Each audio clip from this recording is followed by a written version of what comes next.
যারা এই মুহূর্তে দেখছেন এবং পরে এই লাইভটি দেখবেন, সবাইকে আসসালামু আলাইকুম। সকলের প্রিয় লাইভ প্রোগ্রাম কুসাব ক্যারিয়ার আড্ডার 10তম পর্ব নিয়ে হাজির হয়েছি এবং লাইভের পুরো সময় জুড়ে আপনাদের সাথে থাকবো আমি, রাশারাজ। আর্মি বিশ্ববিদ্যালয়ের একমাত্র সম্মিলিত platform army university student alliance of Bangladesh কুসাবের পক্ষ থেকে সবাইকে শুভেচ্ছা। আজ আমাদের গেস্ট হিসেবে আছেন তথ্য ও যোগাযোগ প্রযুক্তি বিভাগের গণপ্রজাতন্ত্রী বাংলাদেশের উপজেলা আইসিটি অফিসার এর assistant programmer MD Mahbubur Rahman sir. ইনি এর আগে বাংলাদেশ আর্মি বিজ্ঞান ও প্রযুক্তি বিশ্ববিদ্যালয় সৈয়দপুরে বাউস্টার সিএসি বিভাগে লেকচারার হিসাবে কর্মরত ছিলেন। উসাব ক্যারিয়ার আড্ডার 10তম লাইভ সেশনে মাহবুবুর রহমান স্যার, আপনাকে স্বাগতম। স্যার আসসালামু আলাইকুম। ওয়ালাইকুম আসসালাম। কেমন আছো স্যার রাশা? ভালো আছেন? আছি আলহামদুলিল্লাহ। তোমরা ভালো আছো? জি স্যার, আলহামদুলিল্লাহ। স্যার আপনি কোথায় আছেন এখন বর্তমানে? আমি তথ্য যোগাযোগ প্রযুক্তি অধিদপ্তরের সহকারী প্রোগ্রাম হিসেবে কর্মরত আছি। বর্তমানে গুরুদাসপুর উপজেলাতে আমার পোস্টিং আর কি, নাটোরের গুরুদাসপুর উপজেলায়। নাটোর। এবং এখানে উপজেলা আইসিটি অফিসার হিসেবে আছি। হ্যাঁ, নাটোরের গুরুদাসপুর। স্যার আপনার যে বর্তমানে এখন কর্মস্থল, এটা কেমন এনজয় করছেন স্যার বর্তমানে?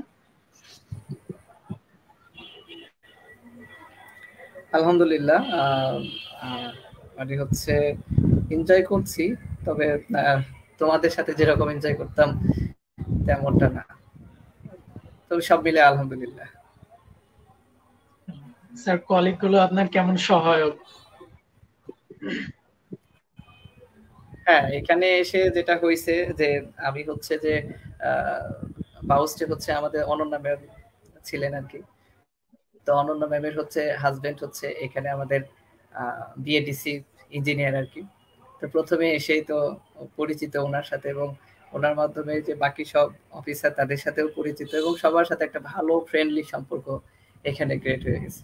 সবার সাথে বেশ আড্ডা হয়, গল্পগুজব হয়, বেশ একটা ভালো ফ্রেন্ডলি সম্পর্ক এখানে সবার সাথে। সময়টা বেশ ভালোই কেটে যাচ্ছে। হ্যাঁ, সব মিলিয়ে কেটে যাচ্ছে আর কি। হয়তো মোটামুটি ভালোই কেটে যাচ্ছে, তবে তারপরেও যে একটা ইয়ে ছিল আর কি, অন্যরকম একটা ভার্সিটি লাইফে যে অন্যরকম একটা ভালো লাগার ব্যাপার ছিল, অন্যরকম একটা ইয়ে ছিল, সেইটা ওই রকমটা হয়তো নাই, কেটে যাচ্ছে আর কি, যেরকম যাওয়া লাগে। স্যার আপনার চাকরিটা পাওয়া নিয়ে স্যার কিছু প্রশ্ন করব। স্যার যেমন আপনি স্যার হ্যাঁ, সরকারি বলো। চাকরিটা কিংবা আপনার এই অ্যাসিস্ট্যান্ট প্রোগ্রামারটা হওয়ার পিছনে স্যার আপনার যে জার্নিটা ছিল, সেটা কিভাবে স্যার আপনি হ্যান্ডেল করছেন? যেমন স্যার আপনি শিক্ষকতা পেশায় থাকা অবস্থায় এটা কিভাবে স্যার হ্যান্ডেল করে গেছেন? ইভেন পরীক্ষাটা কিভাবে দিয়েছিলেন স্যার? সেই প্রসেসটা যদি স্যার আমাদের একটু বলতেন। আচ্ছা, তো এখানে কি যে অ্যাকচুয়ালি যে ব্যাপারটা যে সরকারি চাকরির ক্ষেত্রে আমাদের কাছে যে আমরা নন মানে টেকনিক্যাল পারসন যারা আছি, যে আমরা যারা মানে সিএসসি পড়ি বা ট্রিপলি পড়ি বা মেকানিক্যাল পড়ি, যে টেকনিক্যাল পারসন যারা আছি, আমরা কিন্তু মোটামুটি আমাদের টেকনিক্যাল নলেজ আছে, মানে আমাদের সাবজেক্ট বেস যে নলেজ, সেই নলেজটা কিন্তু আমরা ভালোভাবেই পার হয়ে যেতে পারি। তা আমাদের আটকাই আমরা মেইনলি, আমরা কোথায় আটকাই, এটা আমরা নন টেকনিক্যাল পার্ট গুলাতে আটকাই। যে আমার এখানে নন টেকনিক্যালে, আমি যদি প্রিলির কথা চিন্তা করি, যে প্রিলিতে নন টেকনিক্যালে তোমার যে 40 মার্কের নন টেকনিক্যাল আর 40 মার্কের টেকনিক্যাল, টোটাল 80 মার্কের এখানে একটা ইয়ে আছে। তো আমি যদি এই জিনিসটা চিন্তা করি আর কি, তো এই জিনিসটা চিন্তা করলে দেখা যাচ্ছে এখানে আমার হচ্ছে যে 40+40 80 মার্কের যে মানে ইয়েটা, দ্যাট মিনস আমার নন টেকনিক্যালও যতখানি টেকনিক্যালও ততখানি। তো আমি যদি শুধু টেকনিক্যালটা পারি 40-এর মধ্যে, আমি যদি ধরো ওখানে 30ও পারি আর নন টেকনিক্যাল যদি আমি কিছুই না পারি, তখন কিন্তু আমার ওই জিনিসটা কভার করা কঠিন হয়ে যাবে। এবং যে আমরা কিন্তু 4 বছর যখন পড়াশোনা করি, সিএসসি বলি বা ট্রিপলি বলি বা ইঞ্জিনিয়ারিং যে কোনো ব্যাকগ্রাউন্ড বলি, মেকানিক্যাল, সিভিল, এই এই যে কোনো ইঞ্জিনিয়ারিং ব্যাকগ্রাউন্ড কিন্তু বেশ অন্য সাবজেক্টগুলোর থেকে আমাদের কিন্তু লেগে থাকতে হয়, পড়াশোনা করতে হয়। আদারওয়াইজ দেখা যায় যে আমাদের রেজাল্ট খারাপ হচ্ছে, ব্যাকলগ আসতেছে, বিভিন্ন ধরনের সিচুয়েশন অ্যারাইজ হয়। তো এই জন্য কি হয় যে আমরা ওই সময়টাতে কি করি যে সময় দিতে পারি না, যে অন্য একটা পড়াশোনা করব, একটু বাংলা পড়ব বা একটু হচ্ছে যে ইংরেজি পড়ব, এই ধরনের আমরা সময় দিতে পারি না। বা অন্যদের ক্ষেত্রে দেখা যায় যে তাদের হয়তো পড়াশোনার চাপ একটু কম থাকে বা একটু কম ইয়ে করে, তখন দেখা যাচ্ছে তারা অন্য সময়টা, সারা সময়টা তারা মানে হচ্ছে সাধারণ জ্ঞান, বাংলা, ইংরেজি এই জিনিসগুলোতে তারা পড়াশোনা করতেছে। বাট আমাদের যে ইঞ্জিনিয়ারিং স্টুডেন্ট যারা আছি আমরা কিন্তু ওই দিকগুলাতে কাভার করতে পারি না।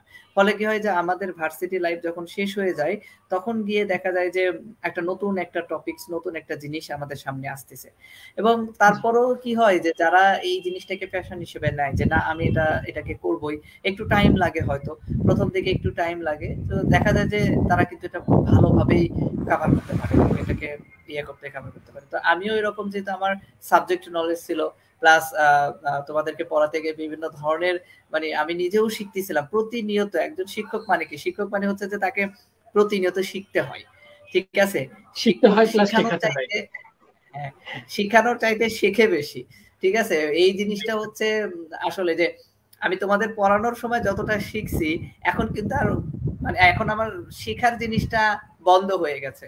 যে আগে যেটা শিখতাম প্লাস তোমাদের শিখাতাম, এখন ওই যে শেখার জিনিসটা একদম বন্ধ হয়ে গেছে। যে এক সেমিস্টার একটা সাবজেক্ট নিচ্ছি, ওই সাবজেক্টের খুঁটিনাটি বিষয় আমাকে জানতে হয়, না হলে আমি ক্লাসে কি পড়াবো, ঠিক আছে? একদম খুঁটিনাটি বিষয় জেনে তোমাদেরকে জানাইতে হয়।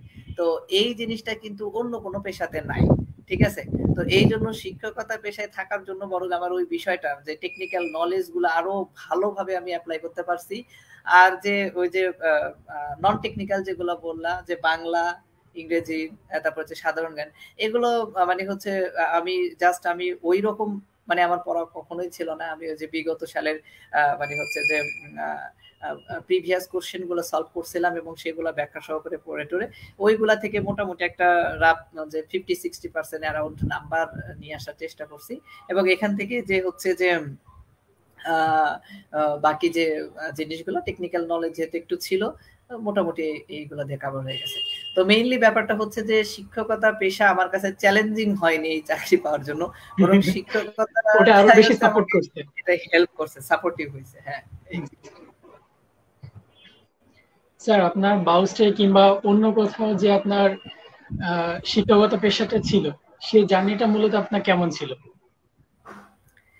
যে ব্যাপারটা হচ্ছে যে মানে যখন মানে ধরো যে কি হয় যে ছাত্র জীবনে যখন একটু নরমালি হচ্ছে প্রথম দিকে তো যখন ডুয়েটে ঢোকার পরে প্রথম দিকে তো বুঝতাম না, যে পড়াশোনা করলাম, প্রথম সেমিস্টারে পড়াশোনা করতে করতে প্রথম সেমিস্টারে একটু ভালো রেজাল্ট হলো। তো তখন একটু আসলো যে ভালো রেজাল্ট যারা করে তারা নরমালি কি হয়, ভার্সিটি শিক্ষক হয়, বিভিন্ন প্রাইভেট ভার্সিটি বলো, পাবলিক ভার্সিটি বলো। তো তখন থেকে আমার মানে, এবং আমার আগে থেকেই আমার মানে বাচ্চাদেরকে পড়াতাম, প্রাইভেট পড়াতাম, তারপরে ওখানে পড়াতাম। তো আমার পড়ানোটা আমি করতে হবে। তখন থেকে আমি অন করি যে না, আমিও একজন শিক্ষক হব, এই ব্যাপারটা আমার মধ্যে চলে আসে। যে অন্য কোনো ব্যাপার আমি তখন চিন্তা করতাম না, আমিও আমার এই ব্যাপারটা চলে আসে যে না, আমি একজন শিক্ষক হব। এবং সেই জিনিসটা সেইভাবেই মানে মোটামুটি প্রস্তুতির একটা ব্যাপার ছিল। এবং তারপরে যে আমি চেয়েছিলাম যে শিক্ষক হব, এই জন্য কিন্তু আমি হচ্ছে যে ভার্সিটি থেকে মানে আমি হচ্ছে যে শিক্ষকতা মানে হচ্ছে আমি ভার্সিটিতে ছাড়া অন্য কোথাও কোনো চাকরির পরীক্ষাই দেই নাই। যখন আমি মানে হচ্ছে যে উত্তরা ইউনিভার্সিটি, তারপরে বাউস্ট, মানে ভার্সিটি ছাড়া আমি অন্য কোথাও অ্যাপ্লাই করি নাই। যে আমার একটাই টার্গেট ছিল যে আমি ভার্সিটি শিক্ষক হব, এবং হয়েছিলামও। এবং ওই সময়টা কি বলবো যে একদম উত্তরা ইউনিভার্সিটিতে যে কয়েকটা দিন ছিলাম, এখনো মানে মনে হয় যে ভালো, মানে ওখানেও অনেক ভালো ছিলাম। তারপরে বাউস্টে যখন আসলাম, আমার মনে হয় যে আমার জীবনের স্বর্ণযুগ আমি ওখানে রেখে আসছি। আমার জীবনের সোনালী মুহূর্ত যে সময়টা আমি হয়তো আর কখনো ফিরে পাবো না, ওই সময়টা রেখে আসছি সেখানে।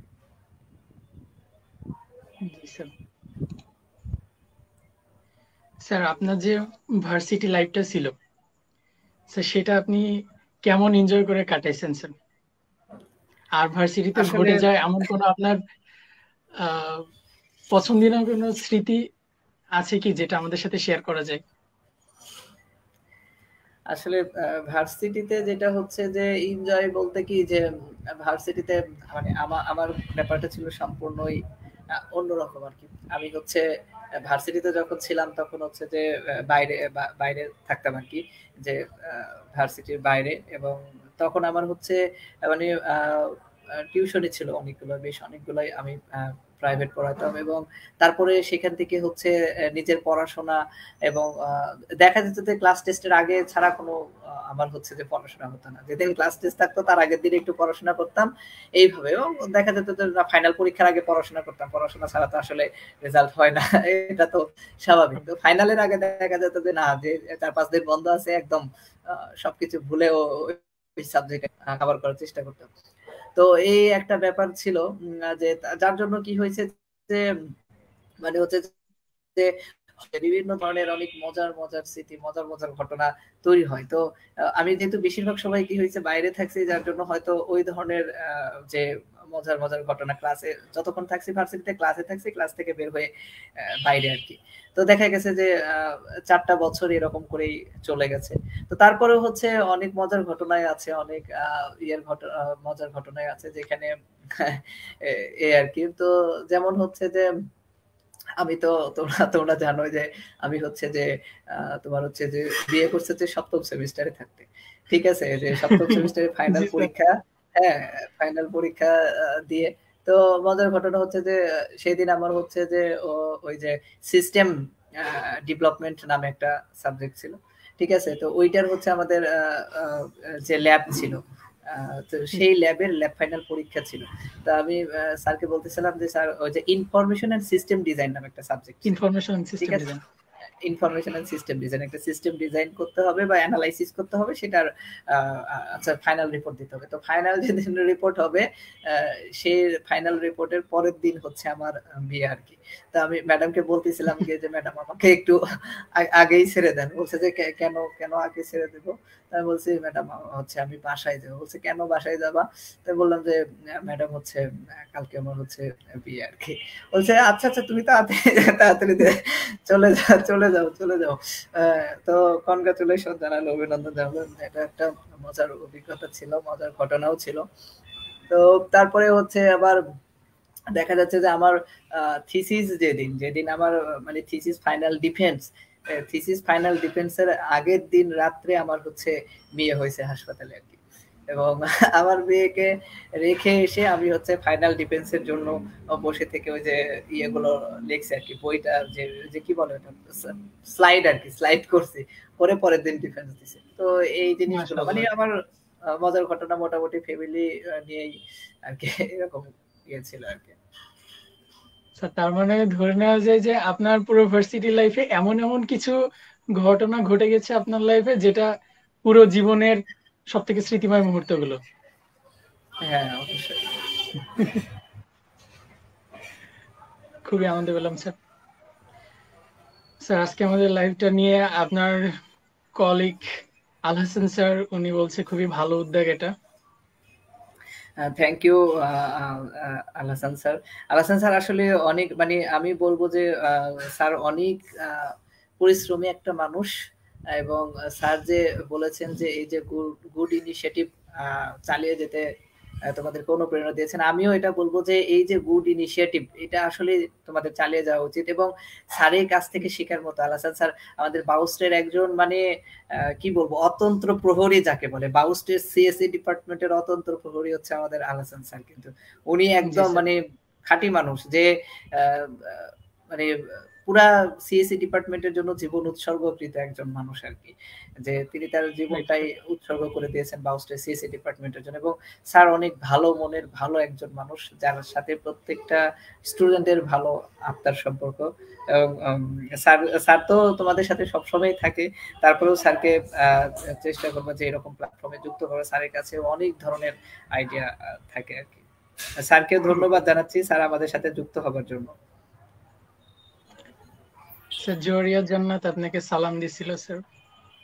ওয়ালাইকুম আসসালাম জোহরিয়া জান্নাত, আশা করি ভালো আছো। হ্যাঁ, আর পড়াশোনা ঠিকঠাক মতো করো। রেজাল্ট তো আজকে দিছে, রেজাল্ট তো পাবলিকে বলা যাবে না। স্যার আপনার প্রশ্ন উত্তর পর্বে আবার ফিরে আসি। স্যার অনেকেরই টিচিং প্রফেশনে যাওয়ার একটা আগ্রহ থাকে।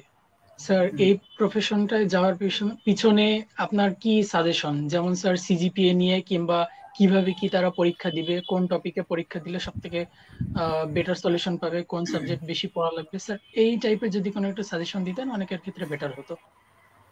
আচ্ছা, তো টিচিং প্রফেশনের যেটা ব্যাপারটা হচ্ছে যে আমাদের ক্ষেত্রে এখানে নরমালি আমরা ইয়ে করি যে বিভিন্ন ভার্সিটিতে এবং সিজিপিএ যদি আমার 3.5 এর অ্যাবভ থাকে তাহলে আমরা টিচিং প্রফেশনের জন্য যে বিভিন্ন ভার্সিটিতে আমরা অ্যাপ্লাই করতে পারি, আবেদন করতে পারি। তো এখন যদি আমরা এই 3.5 এর উপরে থাকলে আমরা যদি হচ্ছে আবেদন করি আর কি, তখন তারা কি করে যে আমরা যে ভার্সিটি গুলোতে আবেদন করি তখন তারা হচ্ছে শর্ট লিস্ট করে যে কাকে হচ্ছে যে তোমার হচ্ছে যে ডাকবে কাকে ডাকবে না, এটা পুরো ভার্সিটির এখতিয়ারের উপরে ডিপেন্ড করে।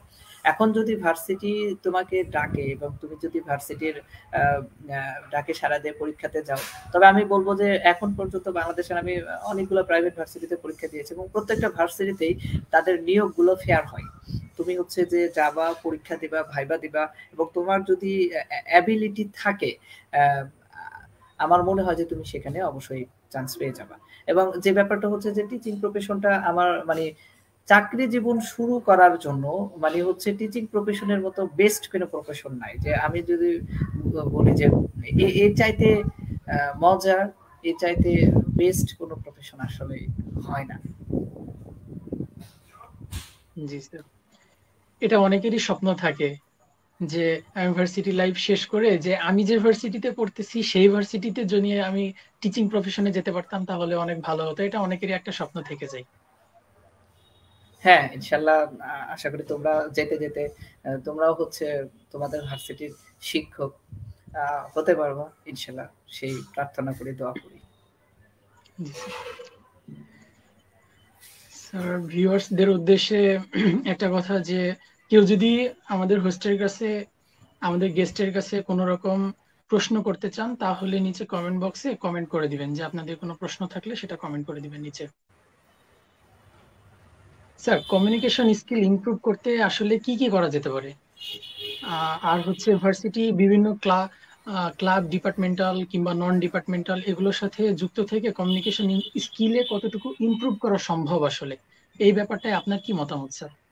কমিউনিকেশন স্কিল বলতে হচ্ছে মানে হচ্ছে ভার্সিটির সিনিয়র জুনিয়রদের মধ্যে কমিউনিকেশনের ব্যাপার নাকি হচ্ছে ল্যাঙ্গুয়েজের কমিউনিকেশনের ব্যাপার, মানে কোন দিক? স্যার এখানে ভার্সিটির senior junior communication skill plus হচ্ছে আমাদের যে ল্যাঙ্গুয়েজের যে কমিউনিকেশন স্কিলটা যেটা আমরা বিভিন্ন ক্লাব থেকে পাই, সেটা হতে পারে স্যার ডিপার্টমেন্টাল কিংবা নন ডিপার্টমেন্টাল কোনো ক্লাব। এখন যে ব্যাপারটা হচ্ছে যে এই যে কমিউনিকেশন স্কিল যেটা বললো আর কি, যে ভার্সিটির ক্ষেত্রে আমরা কি হয় যে দেখো স্কুল কলেজ একরকম, ভার্সিটিটা কিন্তু একটা ব্রড জায়গা, এখানে কিন্তু শিক্ষক থাকে, ছাত্র থাকে এবং আমার মনে হয় যে ভার্সিটি মানে হচ্ছে যে এমন একটা জায়গা যে এটা একটা মুক্ত এলাকা, মুক্ত অঞ্চল, যেখান থেকে তুমি প্রত্যেকটা জায়গা থেকে মানে তোমার নিজেকে প্রুভ করতে হবে। তো এটার জন্য কি করতে হবে যে তুমি যদি ধরো যে শুধু তোমার বই নিয়ে তুমি থাকো সবসময়, তুমি যদি শুধু পড়াশোনায় করো, পরীক্ষায় দাও, A+ পাও, CGPA 4 পাও, বাট আদার সাইডের সাথে তোমার কোনো কমিউনিকেশন নাই, তাহলে এটা একটা দুঃখজনক ব্যাপার হবে।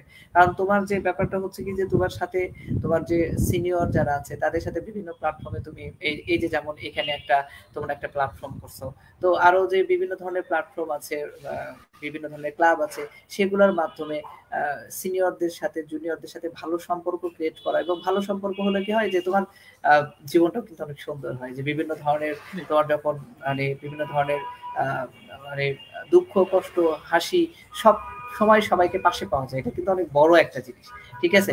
এবং দেখবে যে সবার সাথে বিভিন্ন ধরনের মানুষের সাথে যে মেশার একটা তুমি যদি সবার সাথে কথা বলো, বিভিন্ন ধরনের মানুষের সাথে মেশার যে একটা তোমার অ্যাবিলিটি তৈরি হবে, এটা কিন্তু একসময় তোমাকে অনেক এগিয়ে রাখবে, ঠিক আছে। যে এই যে বিভিন্ন ধরনের মানুষের সাথে দেখবে যে চাকরির ক্ষেত্রে বিভিন্ন ধরনের মানুষ তোমার কাছে আসবে, বিভিন্ন জায়গার মানুষ তোমার কাছে আসবে, বিভিন্ন জায়গার মানুষের সাথে তোমাকে ইয়ে করা লাগবে, হ্যান্ডেল করা লাগবে।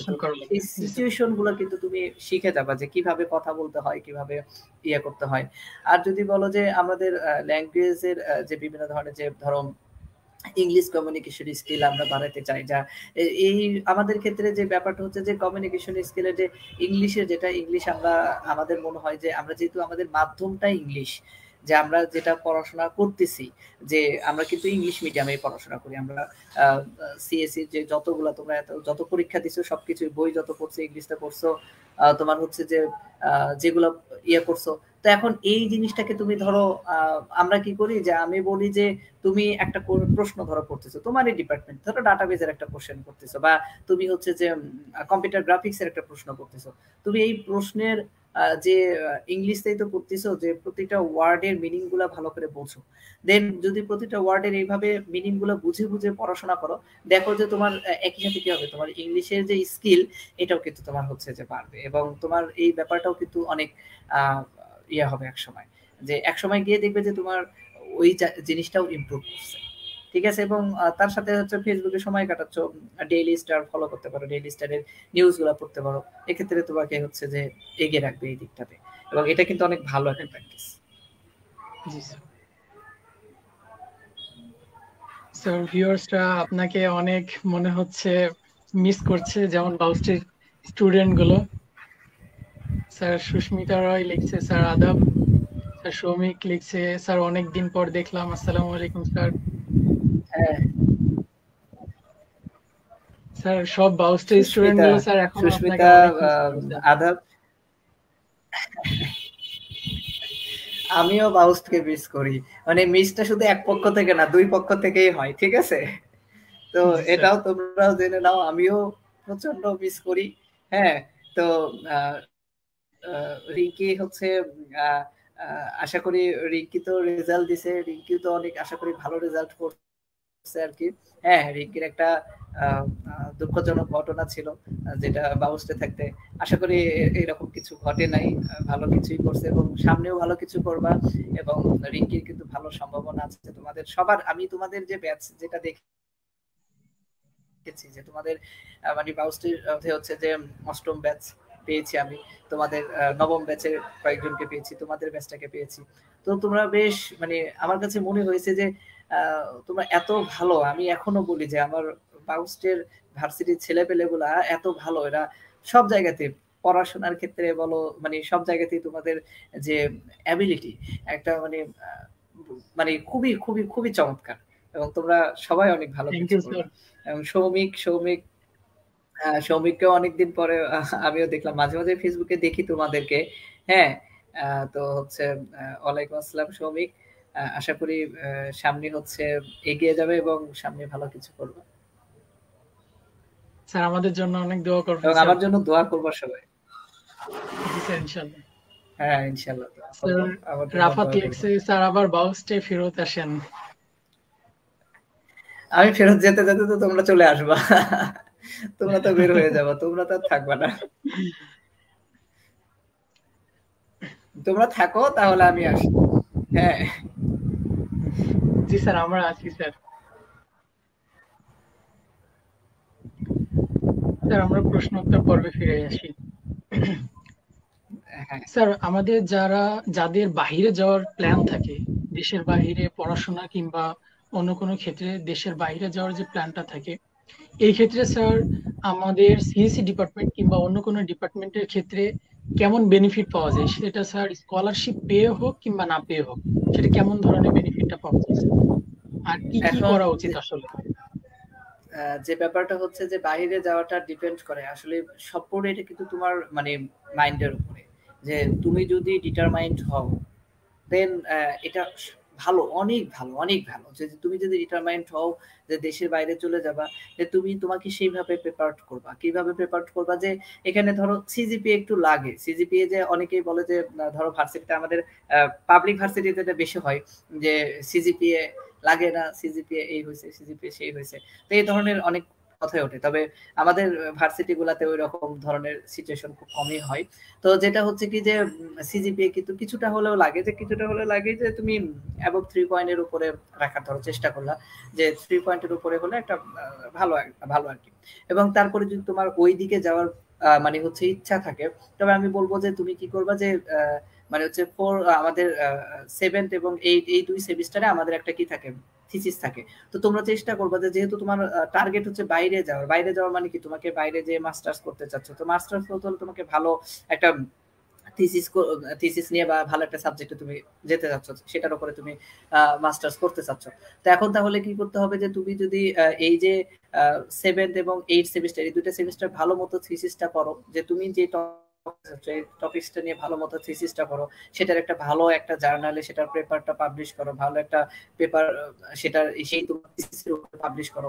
এবং তারপরে তুমি হচ্ছে যে বাইরের জন্য ট্রাই করতে থাকো, যে ধরো যে দেশের জন্য তুমি ইয়া করতেছো, যে সবগুলো দেশের জন্য, বিভিন্ন দেশের জন্য, কোনোটার জন্য আইএলটিএস, কোনোটার জন্য জিআরই, বিভিন্ন কিছু আছে, সেইগুলা তুমি হচ্ছে যে ঠিকঠাক করে ওই অনুযায়ী তুমি সামনে আগাইতে পারলে আমার মনে হয় যে তোমাদের জন্য ওইটা ভালো হবে আর কি। আর আমার মনে হয় যে তার এটা মানে একটা ব্রড বাইরে একটা যাওয়ার টপিক, জন্য কি বাইরে। স্যার থিসিসটা অনেক বেশি ইম্পর্টেন্ট? হ্যাঁ, থিসিসটা তো ইম্পর্টেন্ট অবশ্যই, কারণ বাইরে তো তুমি হচ্ছে রিসার্চের পারপোজেই যাবা, এই টাইপের আর কি। তো থিসিসটা অবশ্যই ইম্পর্টেন্ট, এবং সেটা যদি তুমি ভালো করে, এবং এটা আমার মনে হয় যে ভালো করে, এবং রেজাল্ট, হ্যাঁ রেজাল্ট এমন না যে 3 এর উপরে থাকলে তুমি যাইতে পারবা না, এমন না। এমনও এক্সাম্পল আছে যে 2 পয়েন্ট হচ্ছে যে 7.5 পায়, সে কিন্তু দেশে বাইরে চলে গেছে, এমন এক্সাম্পল আছে, থাকে। তো এটা কিন্তু, এবং এটা কিন্তু তোমার আসলে মানে তোমার যে রিসার্চ ক্যাপাবিলিটি, যে তোমার যে মানে ওই তো বললাম যে তুমি যদি ডিটারমাইন্ড হও যে না আমি এটা করবই, তাহলে তুমি অবশ্যই করতে পারো। এবং আমার একটা পরামর্শ থাকবে তোমাদের প্রতি এবং তোমাদের এই প্ল্যাটফর্মের প্রতি, যে যে দেশের বাইরে যাওয়া এটা একটা ব্রড একটা সেকশন, এবং অনেক মানে হচ্ছে এখানে অনেক ধরনের পদ্ধতি আছে, অনেক ধরনের স্টেপ আছে, এবং এটা নিয়ে কথা বলতে গেলে দেখা যাবে যে 2 ঘন্টার একটা আড্ডা হয়ে যাবে। তো আমাদের বাউস্টার সিএসসি ডিপার্টমেন্টের বেশ কিছু স্যার হচ্ছে বাইরে আছেন, যেমন হচ্ছে নাকি ভাই চৌধুরী স্যার আছেন, তারপরে হচ্ছে মুসা স্যার আছেন, হ্যাঁ, তারপরে হচ্ছে জুবাইর স্যার আছেন। তো এদেরকে নিয়ে যদি তোমরা একটা এরকম আড্ডার মতো করো, এবং সেই সাবজেক্ট থেকে একটা ভালো পরামর্শ চাও, মানে শুধু এই টপিকসটার উপরেই হবে যে দেশের বাইরে যাওয়ার জন্য কি কি স্টেপস আছে, কি কি করা যায়, এখন থেকে কি কি স্টেপস ফলো করা যায়, এই টপিকস নিয়ে কিন্তু একটা বড় একটা আড্ডা হয়ে যাবে, এবং সেটা অনেক ফ্রুটফুল হবে তোমাদের জন্য। জি স্যার। স্যার আমরা এটা মাথায় রাখলাম। হ্যাঁ, ইনশাআল্লাহ। স্যার এই ক্ষেত্রে নেটওয়ার্কিং কতটা গুরুত্বপূর্ণ? নেটওয়ার্কিং নেটওয়ার্কিং করতে আসলে কি কি করা যেতে পারে? আর স্যার মূলত এই নেটওয়ার্কিংটা কাদের সাথে করলে স্যার সব থেকে বেটার একটা সলিউশন কিংবা বেটার একটা ধারণা পাওয়া যায়? বাইরে যাবার ক্ষেত্রে নেটওয়ার্কিং এর কথা যেটা, জি স্যার। এখন যে ব্যাপারটা হচ্ছে এখানে ওই যে বললাম যে সিনিয়র জুনিয়র, যে জুনিয়র যারা তোমরা বিভিন্ন তোমার ভার্সিটির যারা আছে, ভার্সিটির বড় ভাইরা কিন্তু এগুলোর ক্ষেত্রে বেশ মানে হচ্ছে যে কি হয়, মানে হেল্পফুল হয় কিন্তু। ঠিক আছে, তো যে ভার্সিটি ভাবে যেমন বাউস্টের বেশ কয়েকজন কিন্তু অলরেডি আছে কিন্তু দেশে বাইরে, তাদের সাথে তুমি কমিউনিকেশন করতে পারো। তোমার ডিপার্টমেন্টে যেসব শিক্ষক আছেন তাদের সাথে কমিউনিকেশন করতে পারো, যে স্যার আপনি কিভাবে এখানে যদি ওই জায়গাতে যেতে চাই আমাকে কি কি স্টেপ ফলো করতে হবে। আমার মনে হয় স্যাররা তোমাকে একদম স্বাগত জানাবে, খুশি হয়ে যাবে। যেমন মানে বাবা মায়ের কাছে সন্তানরা কোনো কিছু খাইতে চাইলে বাবা মা খুশি হয়ে যায়, তো ওই রকম স্যাররাও খুশি জি হয়ে স্যার। যাবে। তোমরা জাস্ট জিজ্ঞাসা করো, জাস্ট বলো যে, কিন্তু তুমি যদি না বলো তাহলে কিন্তু স্যাররা তোমাকে ইয়ে করতে পারবে না। তো এই জন্য হচ্ছে যে মানে জাস্ট হচ্ছে বলো, এবং দেখো যে অনেক ভালো তোমাদের সলিউশন চলে আসবে। স্যার আমরা যদি কমেন্ট সেকশনে একটু ফলো করি, দেখা যাচ্ছে আহমেদ আব্দুল্লাহ সাকিব ভাইয়া লিখছে, স্যার না থাকলে কম্পিউটার নেটওয়ার্ক আমার জীবনে অভিশাপ হয়ে থাকতো। স্যার উনি সম্ভবত আচ্ছা, 8 ব্যাচের। Thank you Sakib. হ্যাঁ 8 ব্যাচের, আমার মনে আছে 8 ব্যাচের, এবং সে হচ্ছে 8 ব্যাচের সিআর না সাকিব। তো হচ্ছে ধন্যবাদ সাকিবকে। আমিও হচ্ছে ওদের তো কম্পিউটার নেটওয়ার্কস, 8 ব্যাচের কম্পিউটার নেটওয়ার্কস আমি খুব বেশি দিন নিতে নিতে পারি নাই। ওদের কম্পিউটার নেটওয়ার্কস তা একটা হিস্টোরি আর কি, ওদের জীবনেও একটা মানে একদম ইতিহাস, আমার জীবনে একটা ইতিহাস আর কি। তো মনে হয় আমি 6টা দিনের মতো ক্লাস পাইছিলাম ওদের। তবে মানে ওদেরকে আমিও প্যারা দিছি, হ্যাঁ, যে ওরাও সেটাকে অ্যাকসেপ্ট করছে আর কি, এবং আলটিমেটলি জিনিসটা ভালো মতোই আমরা শেষ করতে পারছিলাম। এবং ওদেরকে শেখাতে গিয়ে আমি কম্পিউটার নেটওয়ার্কসটা আমি নিজেও ভালো মতো শিখছি আর কি। অনেক কিছু নিজেকে শিখে শিখে আমাকে 8 ব্যাচকে আমি প্রথম কম্পিউটার নেটওয়ার্কস দেখাইছে আর কি। তো নিজে নিজে শিখিয়ে সেই জিনিসগুলো যে শেখানো, এটা যে আসলে মানে যেমন হচ্ছে যে তোমার হচ্ছে যে ওই যে কম্পিউটার নেটওয়ার্কস এর যে একটা টপিকস আছে, তোমার হচ্ছে কি কি বলে ওইটাকে, আমাদের হচ্ছে যে flow control technique, ARQ, flow control, ARQ, stop and wait, go back N, তারপর হচ্ছে এই যে টেকনিকগুলো, এই টেকনিকগুলো কিন্তু আমি 8 ব্যাচকে শেখানোর আগে আমি নিজে শিখছি বসে বসে, যে এটা কিভাবে করে। মানে এগুলা মনে হয় আমি স্টুডেন্ট লাইফে অত ক্লিয়ারলি বুঝতাম না, তোমাদেরকে পড়ানোর আগে যত ক্লিয়ারলি, আগে ক্লিয়ারলি পুরো জিনিসটা বুঝছি, খাতায় লিখছি আমি লাল কলম দিয়ে, ওটা সুন্দর করে কোশ্চেন লিখে অ্যান্সার লিখে তারপরে ওই কোশ্চেন অ্যানালাইসিস করে দেন ক্লাসে গেছি। তো এইটা আমি নিজে শিখে তারপরে এটা কিন্তু আমার অনেক কাজে লাগছে, এবং শেখার পরে মনে হয় যে এই জিনিসটা এতদিন মানে একটা জিনিস যখন আমি বুঝি, যে আগে যখন বুঝতাম না, তারপরে যখন ওটা ভালো মতো বুঝি, তখন কিন্তু নিজের মধ্যে একটা প্রাউড ফিল হয় যে না আমি এটা পারি, এটা এত সিম্পল জিনিস, ঠিক আছে। তো এই ব্যাপারটা আর কি। তো তো ভিউয়ার্স, আপনাদের উদ্দেশ্যে যাদের এখনো ইয়েটা লাইভটা ফলো করা হয়নি, তারা ফলো করে শেয়ার করে দেন। আর হচ্ছে আমাদের গেস্টের কাছে কোনো কোশ্চেন থাকলে আপনারা কমেন্ট সেকশনে কোশ্চেন করতে পারেন। স্যার আপনার কাছে আসি। স্যার বর্তমানে যারা আমাদেরকে হচ্ছে সরকারি চাকরি করতে চায় বিভিন্ন বিভিন্ন সেক্টরে, স্যার তাদের কেমন ধরনের পদক্ষেপ নেওয়া উচিত বলে আপনি মনে করেন? আচ্ছা, যারা হচ্ছে সরকারি চাকরি করতেছে, কোশ্চেনটা আরেকবার প্লিজ। স্যার যারা বর্তমানে এখন সরকারি চাকরি করতে চায়, তারা স্যার কেমন ধরনের পদক্ষেপ নেবে, সেটা স্যার ভিন্ন ভিন্ন সেক্টরে হোক। এখন যে ব্যাপারটা হচ্ছে যে সরকারি চাকরির জন্য আমাদের যে ব্যাপারটা হচ্ছে, ওই তো একটা বিষয় যে এখানে যে ভার্সিটি লাইফে থাকতে আমাদের আমাদের ওই একটাই যে সকল ইঞ্জিনিয়ারিং যে মানে ইঞ্জিনিয়ারিং ডিপার্টমেন্ট মানেই ভার্সিটিতে প্রচন্ড প্রেশার, এটা আমরা জানি, এটা সবাই জানি মানে এবং প্রেশার অলওয়েজ থাকে, যে 4 সাইকেল গেলে একদিন পর পরে ক্লাস টেস্ট, দেখা যাচ্ছে একদিন ক্লাস টেস্ট কোনো কারণে যদি না দেয়, একটু হচ্ছে ইয়ে করছি, তো দেখা যাচ্ছে যে পরপর 2টা ক্লাস টেস্ট পড়ে যাচ্ছে, এরকম যে 4 সাইকেল পরে যে পরিমাণে একদম মানে পরীক্ষার উপর পরীক্ষা, একটা প্রেশার কিন্তু অলওয়েজ থেকেই যায়। এবং সেই সময় থেকে নিয়ে শুরু করে আসলে সরকারির জন্য প্রিপারেশন নেওয়াটা একটু টাফ হয়ে যায়। তবে তারপরেও আমি বলবো যে এখন কিন্তু মানে জিনিসটা ওইদিকে যাচ্ছে। মানে আমাদের আগে ইঞ্জিনিয়ারিং স্টুডেন্ট যারা ছিল, তারা কিন্তু হচ্ছে যে তোমার মানে ওইভাবে এই ইয়েটাতে আসতে চাইতো না, বা ওইভাবে সরকারি চাকরির দিকে ওইভাবে যুক্ত না। এখন কিন্তু টোটালি ডিফারেন্ট হয়ে গেছে, সিচুয়েশন ডিফারেন্ট হয়ে গেছে। এবং এখন দেখবে যে বিভিন্ন বিসিএস গুলাতেও হচ্ছে যে মানে হচ্ছে যে ইঞ্জিনিয়ারদের আধিপত্য যেটা, এটা কিন্তু দিন দিন বাড়তেই আছে। তো আমিও চাইবো যে এই যে তোমাদের যদি প্যাশন থাকে, যে তুমি যদি চিন্তা করো যে না আমি হচ্ছে যে এটা করবো আর কি, তো এর পাশাপাশি কিন্তু তুমি একটা ছোটখাটো বেশি কিছু না মানে তুমি আমি বলবো যে ভার্সিটি ফার্স্ট ইয়ার, যেটা ভার্সিটি ফার্স্ট ইয়ারে তুমি শুধু কিছু বই কিনে তোমার টেবিলে রেখে দাও, প্রতিদিন বইগুলো একবার করে মানে খুলে দেখা লাগবে না, বইয়ের উপরে দেখলেই হবে, নাম দেখলেই হবে, আর কিছু করা লাগবে না। তো এই যে তারপরে বিভিন্ন গ্রুপ ট্রুপে, এবং তোমার যদি এটা প্যাশন থাকে যে না তুমি এটাকে হবা, এখন যদি তোমার মনে হয় যে না স্যার আমি হচ্ছে যে বিসিএসসি দিব, তাহলে আমি ইঞ্জিনিয়ারিং কেন করতে আসলাম? তো এটা কিন্তু আসলে এখন এই ধরনের কোশ্চেন এখন আসলে ইয়ে নাই, ঠিক আছে? যে তুমি একজন ইঞ্জিনিয়ার, ইঞ্জিনিয়ার মানে কি যে তুমি কিন্তু যথেষ্ট স্মার্ট, তুমি একজন যথেষ্ট স্মার্ট নাগরিক, এবং তুমি যে কোনো ফিল্ডে যাওয়ার যোগ্যতা রাখো, এবং তুমি যদি জাস্ট একটু যদি চিন্তা করো, একটু যদি চেষ্টা করো, এবং তোমাকে দিয়ে এটা সম্ভব।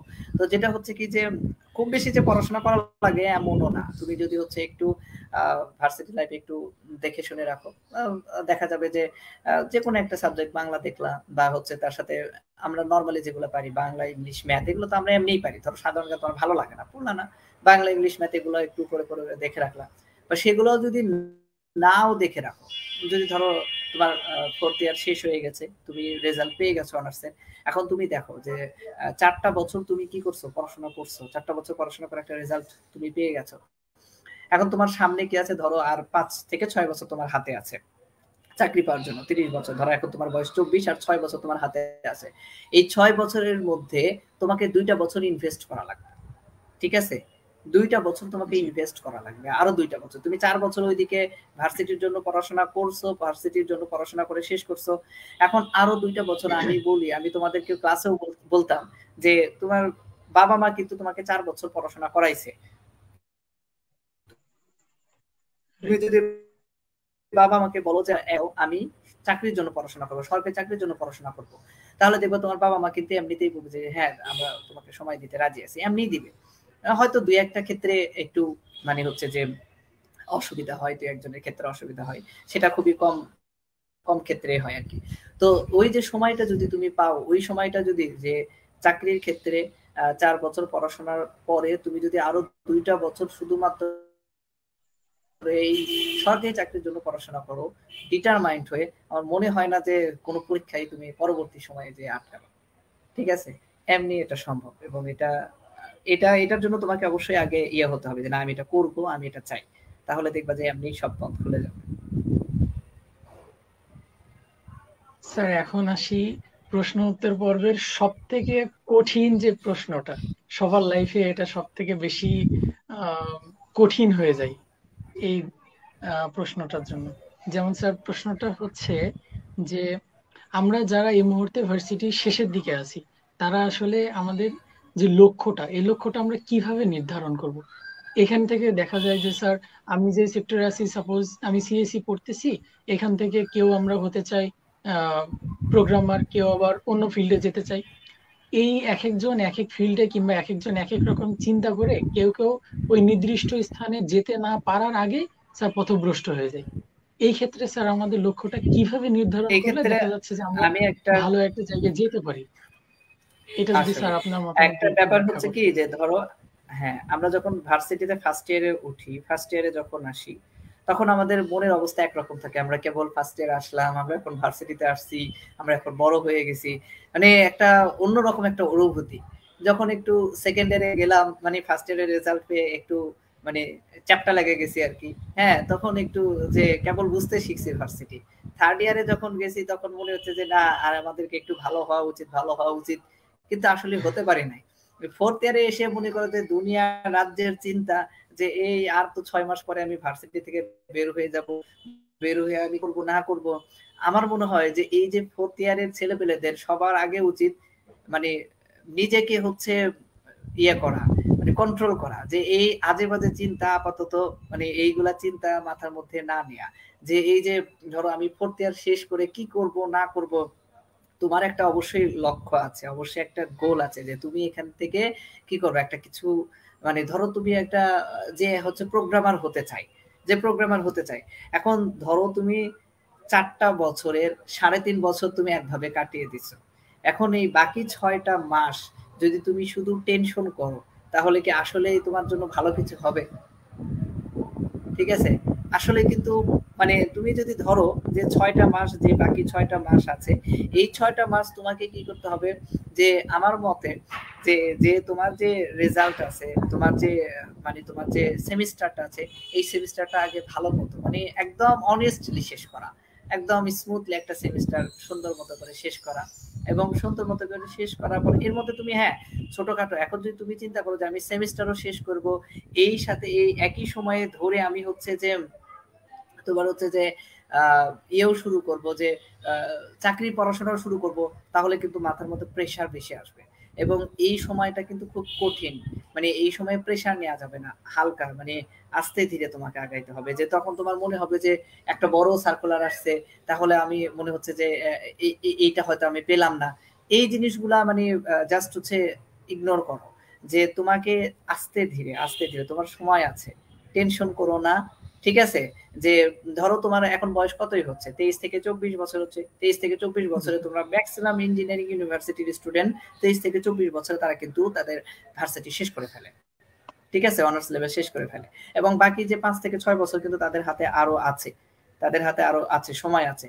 এখন ধরো যে শেষ মুহূর্তে যারা আছে, যারা প্রথম থেকে স্কিল ডেভেলপ করতেছে, তারা কিন্তু শেষ মুহূর্তের আগে ভালো ভালো জায়গায় অফার পেয়ে যায়, বিভিন্ন প্রোগ্রামিং, বিশেষ করে আমাদের যে প্রোগ্রামিং তোমরা সেটা জানোই, যে বিভিন্ন ভালো ভালো তারা অফার পেয়ে যায় এবং এখান থেকে শেষ করার সাথে সাথে দেখা যায় যে ভালো জায়গায় তারা জবও পেয়ে যায়।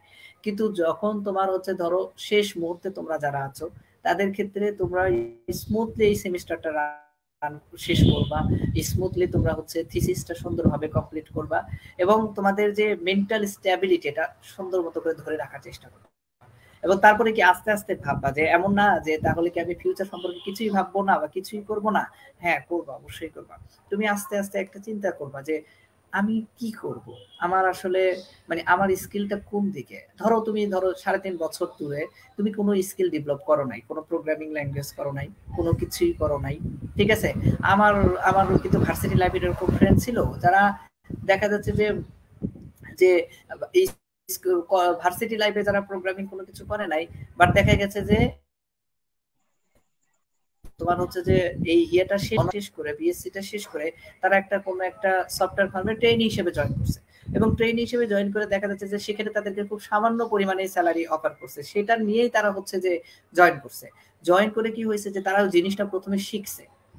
তোমার কিন্তু শেখার বয়স শেষ না, তুমি এটা মনে করি না যে আমি হচ্ছে যে 4টা বছর আমি তো অনার্স বিএসসি শেষ করছি মানে একদম আমি সব শিখে ফেলছি, এখন তো আমাকে একদম মানে আমি একদম পেকে গেছি, এখন আমি যদি না পেকে যাই তাহলে তো আমাকে কে নেবে, ঠিক আছে?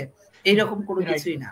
মানে ফ্রেশার মানে কিন্তু তুমি একদমই ফ্রেশার, এখনোই কাঁচায় আছো, ঠিক আছে? তোমাকে ওরা ঠিকঠাক মতো বানিয়ে নিয়ে নিবে। তুমি এখন তোমাকে এখন এটা ঠিক করতে হবে যে তুমি আসলে সফটওয়্যার ফার্মে যেতে চাও কিনা। যদি বলো যে স্যার আমি কোনো প্রোগ্রামিং ল্যাঙ্গুয়েজ জানি না, কিচ্ছু জানি না, তারপরে আমি সফটওয়্যার ইঞ্জিনিয়ার হতে চাই, হ্যাঁ এটা হতে পারবা, কিন্তু তোমাকে কি করতে হবে, ওই সময় গিয়ে তোমাকে ইফোর্ট দিতে হবে, ঠিক আছে? কোন সময় গিয়ে যখন তোমার ভার্সিটিটা শেষ হয়ে যাবে তখন তোমার হাতে আর কোনো কিন্তু প্রেশার নাই, তোমার ক্লাস টেস্টের প্রেশার নাই, তোমার ফাইনাল পরীক্ষার প্রেশার নাই, কোনো তোমার কোনো স্যারের প্যারা নাই, কোনো কিছু নাই, তুমি ফ্রি। এখন ওই ফ্রি সময়টাকে তুমি কি করবা, তোমাকে ইউটিলাইজ করতে হবে কোনো বড় ভাইয়ের মাধ্যমে বা কোনো কারো মাধ্যমে, যদি কোনো সফটওয়্যার ফার্মে যেখানে তুমি যেতে চাচ্ছ সেখানে ট্রেনি হিসেবে জয়েন করো, বা তুমি যদি এবং এখানে কিন্তু কোনো বিভিন্ন সাবজেক্টের কি করা যায়, তুমি অনলাইন বিভিন্ন কোর্স তুমি করতে পারো, এই কোর্স গুলা করেও কিন্তু তোমার নিজেকে কি করতে পারো, ডেভেলপ করতে পারো।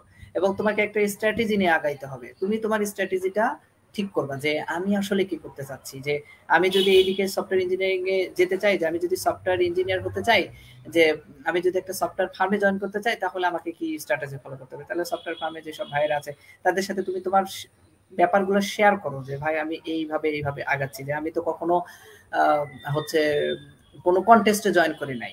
আমার অনেক ফ্রেন্ড আছে যারা কখনো কোনো কন্টেস্টে জয়েন করে না, বাট তারা সফটওয়্যার ফার্মে জব করতেছে।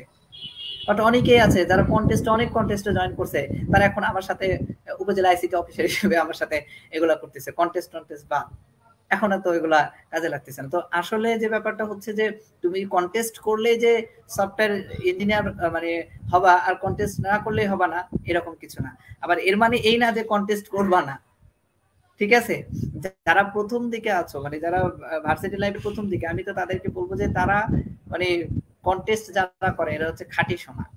ঠিক আছে, এরা মানে একদম 24 ক্যারেটের খাঁটি সোনা, এদেরকে কখনো এরা হচ্ছে যে ইয়ে হবে না। ঠিক আছে, তো আর যারা করি নাই, আমাদেরকে পরবর্তীতে কি করতে হবে, কষ্ট করতে হবে, পরিশ্রম করতে হবে। মেইন কথা হচ্ছে পরিশ্রম আগে করো আর পরে করো, করাই লাগবে একদিন। তবে এখন যারা ফোর্থ ইয়ারে আছো তারা এই সব কিছু মাথার মধ্যে নিয়ে, কারণ এই সময় একটা মানে আমি জানি যে ফ্যামিলির একটা আশা থাকে যে এখন হচ্ছে যে ইঞ্জিনিয়ারিং পাশ করলেই তো চাকরি পাই আমার, মানে তখন বাইরের আত্মীয় স্বজনের একটা ইয়ে থাকে এবং নিজের মধ্যে একটা প্রেশার থাকে। আবার অনেকেই বিভিন্ন ধরনের ইয়ে থাকে, কমিটমেন্টে থাকে যে পাশ করলে বিয়ে শাদী করবে, এই ধরনের কমিটমেন্টও থাকে। তো সবকিছু মিলিয়ে তোমাকে মেইনলি তোমার নিজেকে আগে সাপোর্ট দেওয়া লাগবে এবং খুব সুন্দর মতো স্মুথলি এটাকে। সব থেকে পিছু টানগুলো এইখান থেকে শুরু হয় যে আমি বিএসসিটা কমপ্লিট করছি, তো এইখানে হচ্ছে আমাদের দেখা যাচ্ছে পিছনে অনেকজন বলে যে তুমি তো এখন বিএসসি কমপ্লিট করছো, তুমি এখন কি করবা, কিংবা তুমি এখন যে আবার প্রিপারেশন নিতে চাচ্ছ এই খরচ তোমার কে বহন করবে। এই পিছুটান গুলো যখন শুরু হয়, অনেকে তখন তার যে লক্ষ্যটা, মূল যে লক্ষ্যটা থাকে ওইখান থেকে স্যার সে লিভ নিয়ে নেয়, সেখানে আর সে লক্ষ্যটাই পৌঁছাতে পারে না। হ্যাঁ, এই ব্যাপারটা আসলে এখান থেকে তৈরি হয়। হ্যাঁ, এই ব্যাপারটা আসলে যে এখানে যে আমরা তো বলছি চাকরি পরীক্ষা, বেকার অবস্থায় থেকে যদি আমি পরীক্ষাও দিতে চাই তাহলে কিন্তু আমার একটা ভালো অ্যামাউন্টের খরচ হয়। কারণ একটা দেখা যাচ্ছে যে আমাদের প্রথম শ্রেণীর একটা চাকরিতে আবেদন করতে আবেদন ফি হচ্ছে কত টাকা দেওয়া লাগে, তোমার হচ্ছে আবেদন ফি এখানে 600 টাকার মতো আবেদন ফি প্রথম শ্রেণীর একটা চাকরিতে। আবার যদি একবার তুমি আমার বাসা যদি ধরো হচ্ছে বগুড়া হয়, সেখান থেকে একবার ঢাকা যাওয়া, সেখান থেকে পরীক্ষা দিয়ে আসা, একটা ভালো অ্যামাউন্টের খরচ কিন্তু প্রতি মাসে হয়।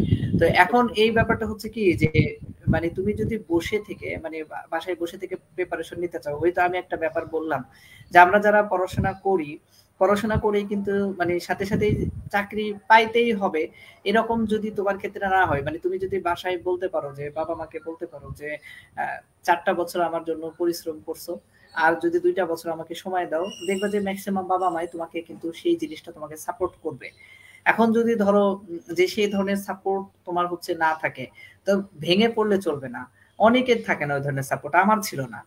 ঠিক আছে, ওই ধরনের কোনো সাপোর্ট আমার ছিল না। মানে শুধু পড়াশোনা মানে ভার্সিটি শেষ করে সাপোর্ট কেন, ভার্সিটি অবস্থাতেই কোনো সাপোর্ট ছিল না, সাপোর্ট তৈরি করে নিয়েছি, নিজের সাপোর্ট নিজে নিয়েছি। তো এই যে তোমাদের যে মানে এটা কিন্তু তোমরাও করতে পারবা, এটা কিন্তু এমন কঠিন কিছু না যে যেমন ধরো ভার্সিটি চলাকালীন সময়েও তোমাদের মধ্যে অনেক আছে, দেখো তোমাদের অনেক দু একজন ফ্রেন্ডকে দেখবা যে তোমাদের সাথে পড়াশোনা করতেছে, তারা নিজের টিউশনি করে নিজের তোমার হচ্ছে খরচ কিন্তু তারা নিজেরাই করে, আছে কিন্তু অনেক। হ্যাঁ, তো এইরকম মানে হচ্ছে যে যদি মানে ওই রকম একটা সিচুয়েশনে এখন তোমাকে ডিটারমাইন্ড হতে হবে আসলে। এবং মানে এখন তো আমরা এই বয়সে এসে সবকিছুই বুঝি আসলে যে আমাদেরকে হতাশ হওয়া যাবে না। মেইন ব্যাপারটা হচ্ছে এটা, তোমাকে পরিশ্রম করে যেতে হবে এবং একটা বিষয় মাথায় রাখো, তুমি যদি পরিশ্রম করো তাহলে পরিশ্রমের সফলতা একদিন ইনশাআল্লাহ পাবে। ইনশাআল্লাহ। স্যার আমরা কমেন্টের দিকে একটু যাই। ফাহাদ ফাহিম লিখছেন, স্যার কেমন আছেন? ভালো আছি, ফাহিমের সাথে তো আমার নিয়মিতই কথা হয় আর কি। হ্যাঁ, তো ফাহিম হচ্ছে যে ফাহিমও একটা তোমার হচ্ছে যে সেও একটা চেষ্টা করতেছে, সে একটা চেষ্টা আছে ফাহিমের জন্য। তোমরা দোয়া করো, ও যেন ওর যে চেষ্টা ওর চেষ্টাই যেন সফল হয় আর কি। স্যার রুহুল আমিন লাবিদ লিখছে, স্যার আসসালামু আলাইকুম স্যার, আজকেও আমাদের এখানে কারেন্ট নাই। সব জায়গাতে আসলে স্যার কারেন্টের সমস্যা। হ্যাঁ, বিভিন্ন সময়ে কারেন্টের সমস্যা। লাবিদকে দেখে খুব ভালো লাগলো। কি লাবিদ কি ফার্স্ট হয়েছে নাকি তোমাদের? জি স্যার, লাবিদ ফার্স্ট হয়েছে। কি ফোর পাইছে? না স্যার, 4 না। হ্যাঁ, তাহলে লাবিদ মিষ্টিটা পাঠিয়ে দিও, ঠিক আছে? এই যে আমার বাড়ির পাশে কুরিয়ার, হ্যাঁ মিষ্টি পাঠিয়ে দিও। আচ্ছা স্যার লাবিদ লিখছে, স্যার আপনার কথা শুনলেই ভালো লাগে। আচ্ছা, আমারও তো তোমাদের কথা শুনতে খুব ভালো লাগতেছে। এই যে এতদিন পরে যে আমি নাসার সাথে কথা বলতেছি, হ্যাঁ তোমাদের সাথে বিভিন্ন কমেন্ট করতেছি, এটা যে কত ভালো লাগতেছে বুঝছো, এটা আসলে মানে বলার মতো না।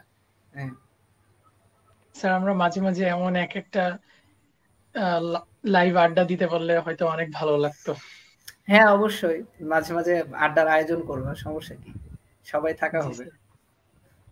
আসলে স্যার সময়টা আসলে পাওয়াটা খুব মুশকিল হয়ে যায়, দেখা তোমরা যাচ্ছে আপনারা তোমরা অনেক শুধু আমাকে কর্মব্যস্ত বলবা থাকেন, একবার, ওই এই যে ক্ষেত্রে আসলে সময়টা আমাকে হচ্ছে, হ্যাঁ পাওয়াটা খুব তোমরা শুধু আমাকে একবার বলবা, আমি আমি সবসময় ফ্রি, অলওয়েজ ফ্রি। ঠিক আছে। জি স্যার। যাদের স্যারের কাছে এখনো প্রশ্ন করার বাকি তারা স্যারের কাছে ইমিডিয়েটলি প্রশ্ন করেন, কমেন্ট বক্সে প্রশ্ন করতে পারেন।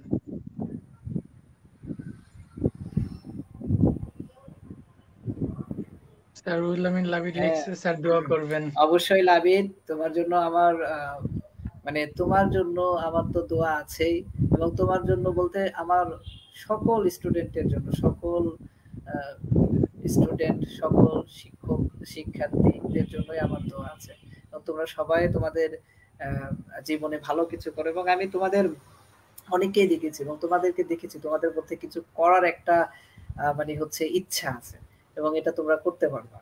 এবং লাবিদ আমার আমার বিশ্বাস যে লাবিদ অনেক ভালো কিছু করবে জীবনে, এবং সাথে তোমরাও ইনশাল্লাহ। ইনশাআল্লাহ দোয়া করবেন স্যার। স্যার সিজিপিএ নিয়ে যদি বলি স্যার, এই ক্ষেত্রে একটা প্রশ্ন আমাদের থেকে যায় যে আমরা যারা প্রাইভেট ইউনিভার্সিটিতে পড়ি স্যার, এখান থেকে আমরা যখন জব ফিল্ডে যাই, জব ফিল্ডে আমাদের সিজিপিএ আসলে কতটুকু হেল্প করে? দেখা যাচ্ছে স্যার কিছু কিছু কোম্পানি থাকে যারা সিজিপিএ এর উপরে বেশি প্রেফার করে, যে যাদের সিজিপিএ একটু হাই কিংবা ভালো জায়গা থেকে তারা পড়াশোনা করে আসছে তাদেরকে একটু উপরের কাতারে রাখে। এই ক্ষেত্রে স্যার সিজিপিএ কতটা আমাদের প্রেফার করে? সিজিপিএ জব ফিল্ডের ক্ষেত্রে প্রাইভেট পাবলিকের একটা ব্যাপার বলি, আসলে জব ফিল্ডে প্রাইভেট প্রাইভেট এবং পাবলিক বলে আসলে কোনো জিনিস নাই। ঠিক আছে, যে আমরা যখন একটা জায়গায়, আমরা যখন ধরো সরকারি চাকরির কথা চিন্তা করি, সরকারি চাকরিতে আসলে প্রাইভেট পাবলিক বলে তেমন কোনো আসলে মানে এই যে আমরা চিন্তা করি যে হ্যাঁ হয়তো প্রাইভেট পাবলিক, বেসরকারি চাকরির ক্ষেত্রে হয়তো কিছু কিছু ক্ষেত্রে তারা হচ্ছে যে এই জিনিসটাকে ইয়ে করে, যে তারা হচ্ছে প্রাইভেট ভার্সিটির ভালো যারা আছে, ভালো সিজিপিএ, এখন তাদেরকে হয়তো অ্যালাউ করে, বা অনেক প্রাইভেট ভার্সিটির মধ্যে আবার অনেক ইয়ে আছে, তো মানে হচ্ছে অনেক তোমার হচ্ছে যে এ বি সি এই ধরনের ক্যাটাগরি আছে। তো জি যারা স্যার। হচ্ছে সেইভাবেই তারা হচ্ছে চিন্তা করে।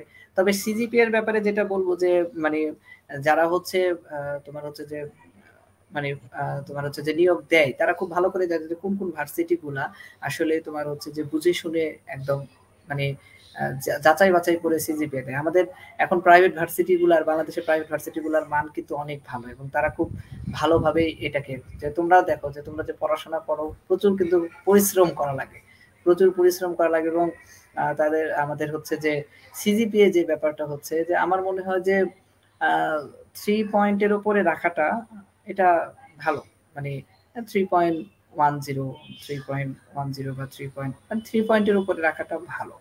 তবে তার নিচে থাকলে যে তুমি হতাশ হবা, এই হতাশ হওয়ার আসলে মানে প্রয়োজন নাই আর কি।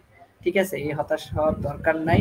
তুমি ধরো হচ্ছে যে 2.75 দিয়েও তুমি দেখবে যে বিসিএস ক্যাডার হয়ে যেতে পারবা, যদি জাস্ট তোমার যদি সেই পরিমাণ ইচ্ছা শক্তি থাকে এবং চেষ্টা করো।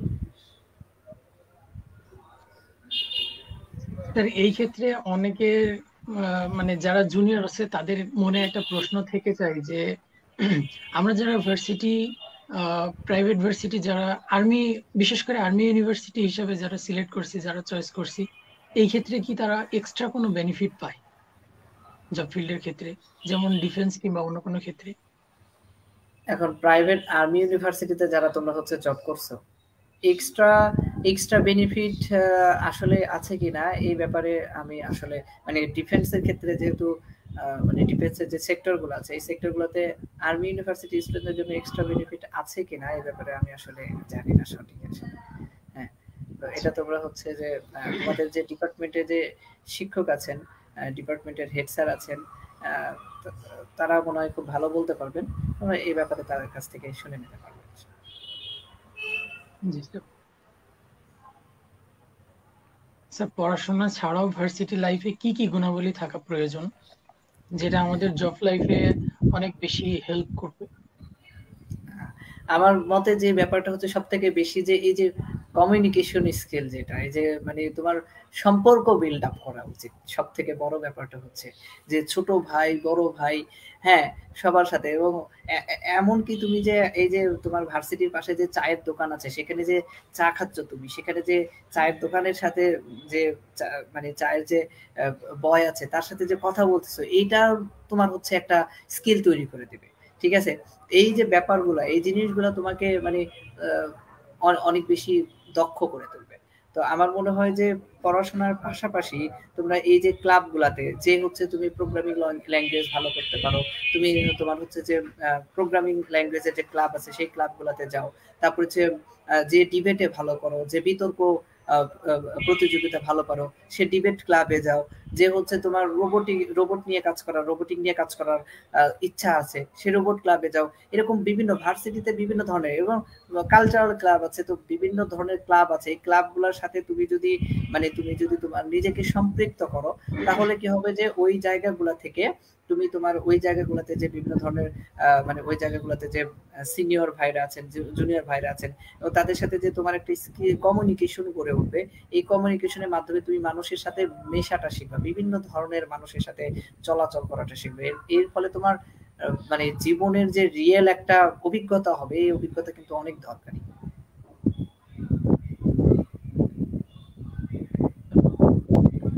স্যার এখানে রুহুল আমিন লাবিদ একটা কমেন্ট করছেন যে স্যার বাউস্টে সিজিপিএ 3.85 প্লাস অ্যাচিভ করা অন্যান্য ভার্সিটির তুলনায় আসলে কতটা সহজ কিংবা কঠিন, এটা নিয়ে আপনার কি মতামত স্যার? বাউস্টের সিজিপিএ, আসলে আমি আমি তো বাউস্টের শিক্ষক ছিলাম। আমি জানি যে বাউস্ট কোনো মানে আমার মনে হয় যে আমি যে রুয়েটে যেরকম রেজাল্ট করছি আর কি, ওই রকমই কঠিনই মনে হয়, যে ওই রকমই আর কি, যে বাউস্টের রেজাল্ট করা 3.85 প্লাস পাওয়া এতটা সহজ না বাচ্চারা। ঠিক আছে? যে এটা এটা পাইতে হলে তোমাকে কষ্ট করতে হবে, অনেক কষ্ট করতে হবে। শুধু কষ্ট না, অনেক কষ্ট করতে হবে। ঠিক আছে? কারণ আমরা যেভাবে খাতা দেখে আর যে কোশ্চেন গুলো হয়, এটা বেশ ভালো মানের স্ট্যান্ডার্ড ফলো করা হয়। এবং আমরা কিন্তু তোমার বাউসে কিন্তু কাউকে মানে কোনো চেহারা থেকে বা কারো মনে রেখে প্লাস দেওয়া হয় না। ঠিক আছে? আমি তো তোমাদের যখন মানে এই যে তোমাদেরকে আমি চিনি, প্রত্যেককে আমি চিনি। আমি কোনোদিন ক্লাসে কারো রোল নাম্বার কখনো জিজ্ঞাসা করি না, তোমরা জানো। আমার এবং তোমরা এটাও জানো, কোনো স্যারই তোমাদেরকে কিন্তু জিজ্ঞেস করে না। এবং আমি খাতা দেখার আগে যে রোল নাম্বার, সম্ভবত যে দুই একজনের যদি রোল নাম্বার মনেও থাকে, তা আমি মানে রোল নাম্বার ওই পেজটা আগে উল্টায় পরে দেখার চেষ্টা করি, যে রোল নাম্বার পরে দেখি। ঠিক আছে? যাতে আমার ওইখানে যাতে কোনো ইয়ে না হয়, যে রেজাল্টের ক্ষেত্রে কোনো যাতে ইয়ে না হয়। তো তারপরেও এই ব্যাপারটা হচ্ছে যে মানে হচ্ছে যে সকল ভার্সিটি চেষ্টা করে তাদের স্ট্যান্ডার্ড মেনটেন করার জন্য। তবে আমার মনে হয় বাউস্ট এই ক্ষেত্রে জিরো টলারেন্স, মানে স্ট্যান্ডার্ড মেনটেন করার ক্ষেত্রে কোনো রকমের যে টলারেন্স এখানে কোনো ইয়ে করা হয় না। এবং এটা আমি অ্যাপ্রিসিয়েট করি, এবং এই জন্যই বাউস্ট ইনশাল্লাহ অনেক এগিয়ে যাবে। এবং তোমরা আমার মনে হয় যে তোমরা অনেক ভালো প্রতিষ্ঠান আছে। আর্মি যে প্রতিষ্ঠানগুলা, এই প্রতিষ্ঠানগুলা কিন্তু রেজাল্টের ক্ষেত্রে এবং এই জায়গার ক্ষেত্রে একদম জিরো টলারেন্স। যে কাউকেই আমরা হচ্ছে যে আমাদের এ প্লাস বাড়িয়ে দিব, এ বাড়িয়ে দিব, হ্যাঁ আমার ফেল করতেছে বলে এরকম ইয়ে হবে, এরকম কোনো ইয়ে নাই। আমরা রেজাল্টের ব্যাপারে আমরা কিন্তু একদম স্বাধীনভাবে কাজ করি, এবং কোনো ধরনের কোনো এখানে ইয়ে গ্রহণযোগ্য হয় না।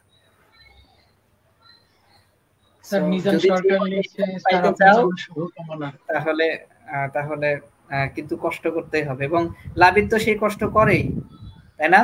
লাবিদ কেন এই কথা জিজ্ঞেস করতেছে? ওকে 3.85 পায় নাই?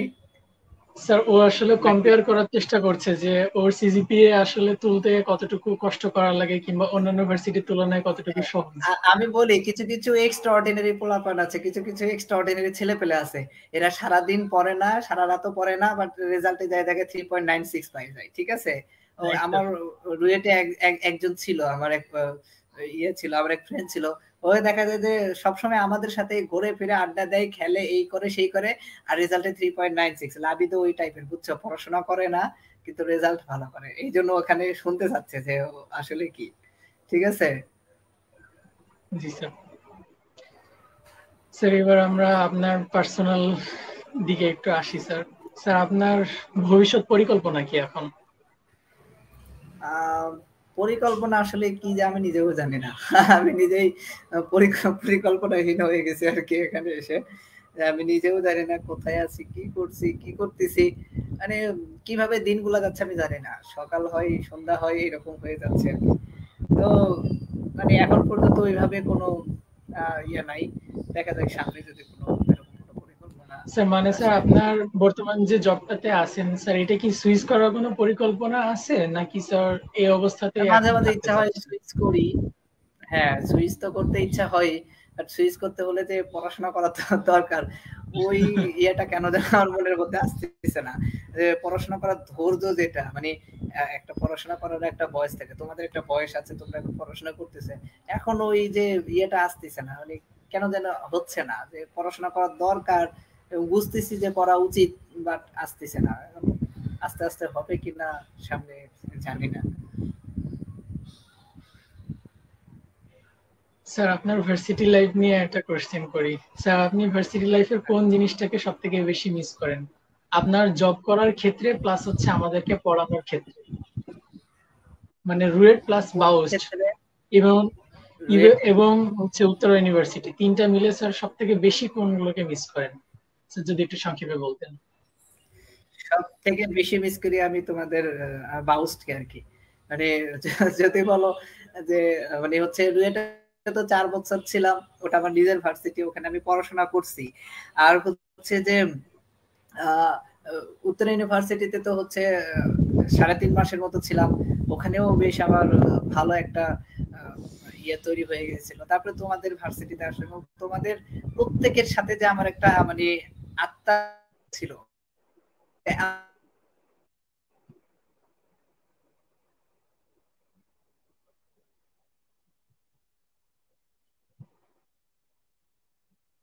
তোমাদের ক্লাস নেয়া, তোমাদের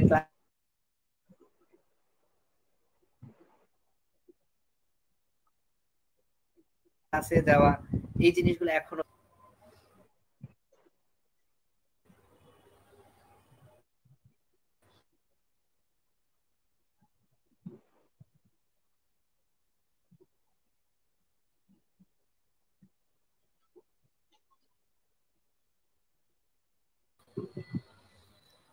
আচ্ছা, রাশা শোনা যাচ্ছে?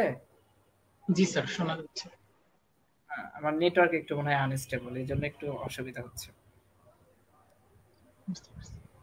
জি স্যার, শোনা যাচ্ছে।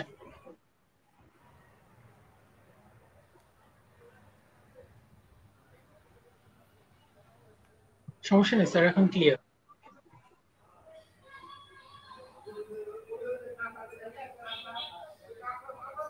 স্যার আপনি শিক্ষার্থীদের কেমন মিস করেন স্যার?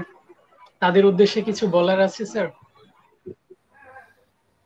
আহ, আমি কি বলবো মিস করার ক্ষেত্রে কি বলবো, আমি প্রতিটা মুহূর্ত তোমাদের মিস করি। মানে মনে হয় যে আমি অনেক কি বলবো যে মনে হয় যে আমি একসময় মনে হয় যে শিক্ষকতা পেশায় বুঝছো যে যে সম্মান যে ভালোবাসা এটা অন্য জায়গায় হচ্ছে পাওয়া খুবই টাফ। মানে আমি যে ওইখান থেকে চলে আসছি যে তোমাদেরকে এত ভালোবাসতাম, মানে এটা বলে বোঝানোর মতো না। মানে এখন আমি সবসময় মনে হয় যে একটা সময় তোমাদের মানে ক্লাসে গেলে কি হতো যে ধরো যদি মন খারাপ থাকতো তাহলে তোমাদের কাছে গেলে আমার মনে হয় যে মন খুলে কথা বলতাম, হাসতাম।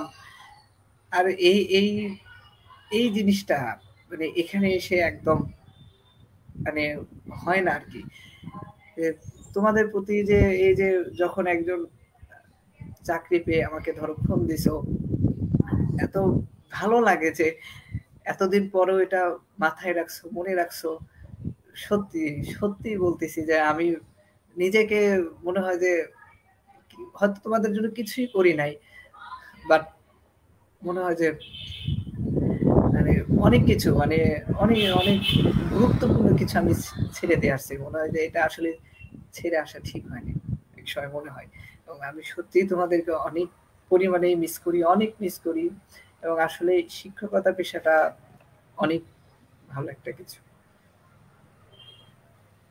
স্যার সত্যি বলতে আমরাও স্যার কিছু কিছু ক্ষেত্রে আপনাকে এতটা মিস করি। আর প্লাস হচ্ছে আপনি এখান থেকে চলে যাওয়ার পরে স্যার আমরা কিছু কিছু সাবজেক্ট কিংবা কিছু কিছু ক্ষেত্রে এতটা ভেঙে পড়ছিলাম যে ওখান থেকে আমাদের বের হয়ে আসাটা এখনো পর্যন্ত সম্ভব হয়নি। এই ক্ষেত্রে স্যার আপনাকে অনেক মিস করি। প্লাস হচ্ছে আপনি স্যার যেভাবে আমাদেরকে গার্জিয়ানের মতো প্রতিটা ক্ষেত্রে ধরে রাখছিলেন, তো সেই সব জিনিসগুলো আমরা এখনো অনেক মিস করি স্যার। জানি না ভবিষ্যতে এইটা আমাদের আর পূর্ণ হবে কিনা, তবে স্যার আপনার এই গ্যাপটা এটা থেকে গেল স্যার আমাদের। ইনশাল্লাহ গ্যাপ কখনো থাকে না, অন্য কেউ হয়তো তোমাদের গ্যাপ পূরণ হয়েই যাবে, মানে প্রকৃতি কখনো শূন্যস্থান পছন্দ করে না। তো যেই হোক, আমার মতো হয়তো আমার থেকেও ভালো কেউ তোমাদের সামনে আসুক, তোমাদের সেই জিনিসগুলা ক্লিয়ার করুক, আমি এই আশাটাই করি। মানে আসলে তোমরা হয়তো কিছু হারাওনি, আমি অনেক কিছু হারিয়েছি। মানে এই যে ছাত্রদের সাথে কথা বলা, মানে একজন শিক্ষক এটা অনেক কিছু, এটা আসলে মানে বেতনের চাইতো, একটা স্যালারি চাইতো, মানে পৃথিবীতে হয়তো লাখ টাকা স্যালারি দিলেও একজন শিক্ষকের যে সম্মান এটা পাওয়া সম্ভব হয় না আর কি। এবং এই যে ভালোবাসা এটা পাওয়া সম্ভব হয় না কোথাও। এবং আসলে আমি প্রচন্ড রকমেই তোমাদেরকে মিস করি। এবং তোমরা এইভাবে তোমাদের তার সামনে কত কয়েকটা দিন আছে, আমার মনে হয় যে সামনে যদি যে পৃথিবীটা তো গোল, হয়তো কখনো দেখা হবে, কখনো ইয়ে হবে। আমি চাই আমার যে কয়েকজন শিক্ষার্থী ছিলা, তোমরা যে যে জায়গায় ছিলা, ভালো করো, অনেক ভালো কিছু করো, এবং ইনশাল্লাহ অনেক ভালো কিছু তোমরা করবা, আমার বিশ্বাস আছে তোমাদের উপর। স্যার কমেন্টের ভিতর থেকে আমরা শেষ একটা প্রশ্ন নিচ্ছি স্যার। স্যার রবীন্দ্রাজ কমেন্ট করছিল, স্যার দুইটা প্রশ্ন করছে। একজন সিএসসি স্টুডেন্ট স্টাডি করে ফ্রিল্যান্সিং এর দিকে যাওয়া প্রয়োজন না সরাসরি জবে যাওয়া প্রয়োজন? স্যার এই ব্যাপারে আপনি কি বলেন? এখন ফ্রিল্যান্সিং এর যে ব্যাপারটা, ফ্রিল্যান্সিং এর যে ব্যাপারটা সেটা হচ্ছে যে এটা কিন্তু আসলে ফ্রিল্যান্সিং কিন্তু শুধু সিএসসি স্টুডেন্ট করে এমন না। এটা কিন্তু আসলে একটা মাথায় প্রথমে আমাদের রাখতে হবে যে ফ্রিল্যান্সিং মানে হচ্ছে সিএসসি স্টুডেন্টরা ফ্রিল্যান্সিং করে এমন না, এখানে বিভিন্ন ফিল্ডের স্টুডেন্টরা থাকে। মানে তোমার হচ্ছে যে, এবং যারা টেকনিক্যালে কোনো কিছু জানেও না, যারা টেকনিক্যালের কোনো কিছু জানেও না, তারাও কিন্তু এই ফ্রিল্যান্সিং এ এখানে আসে এবং এই কাজগুলো তারা করতেছে।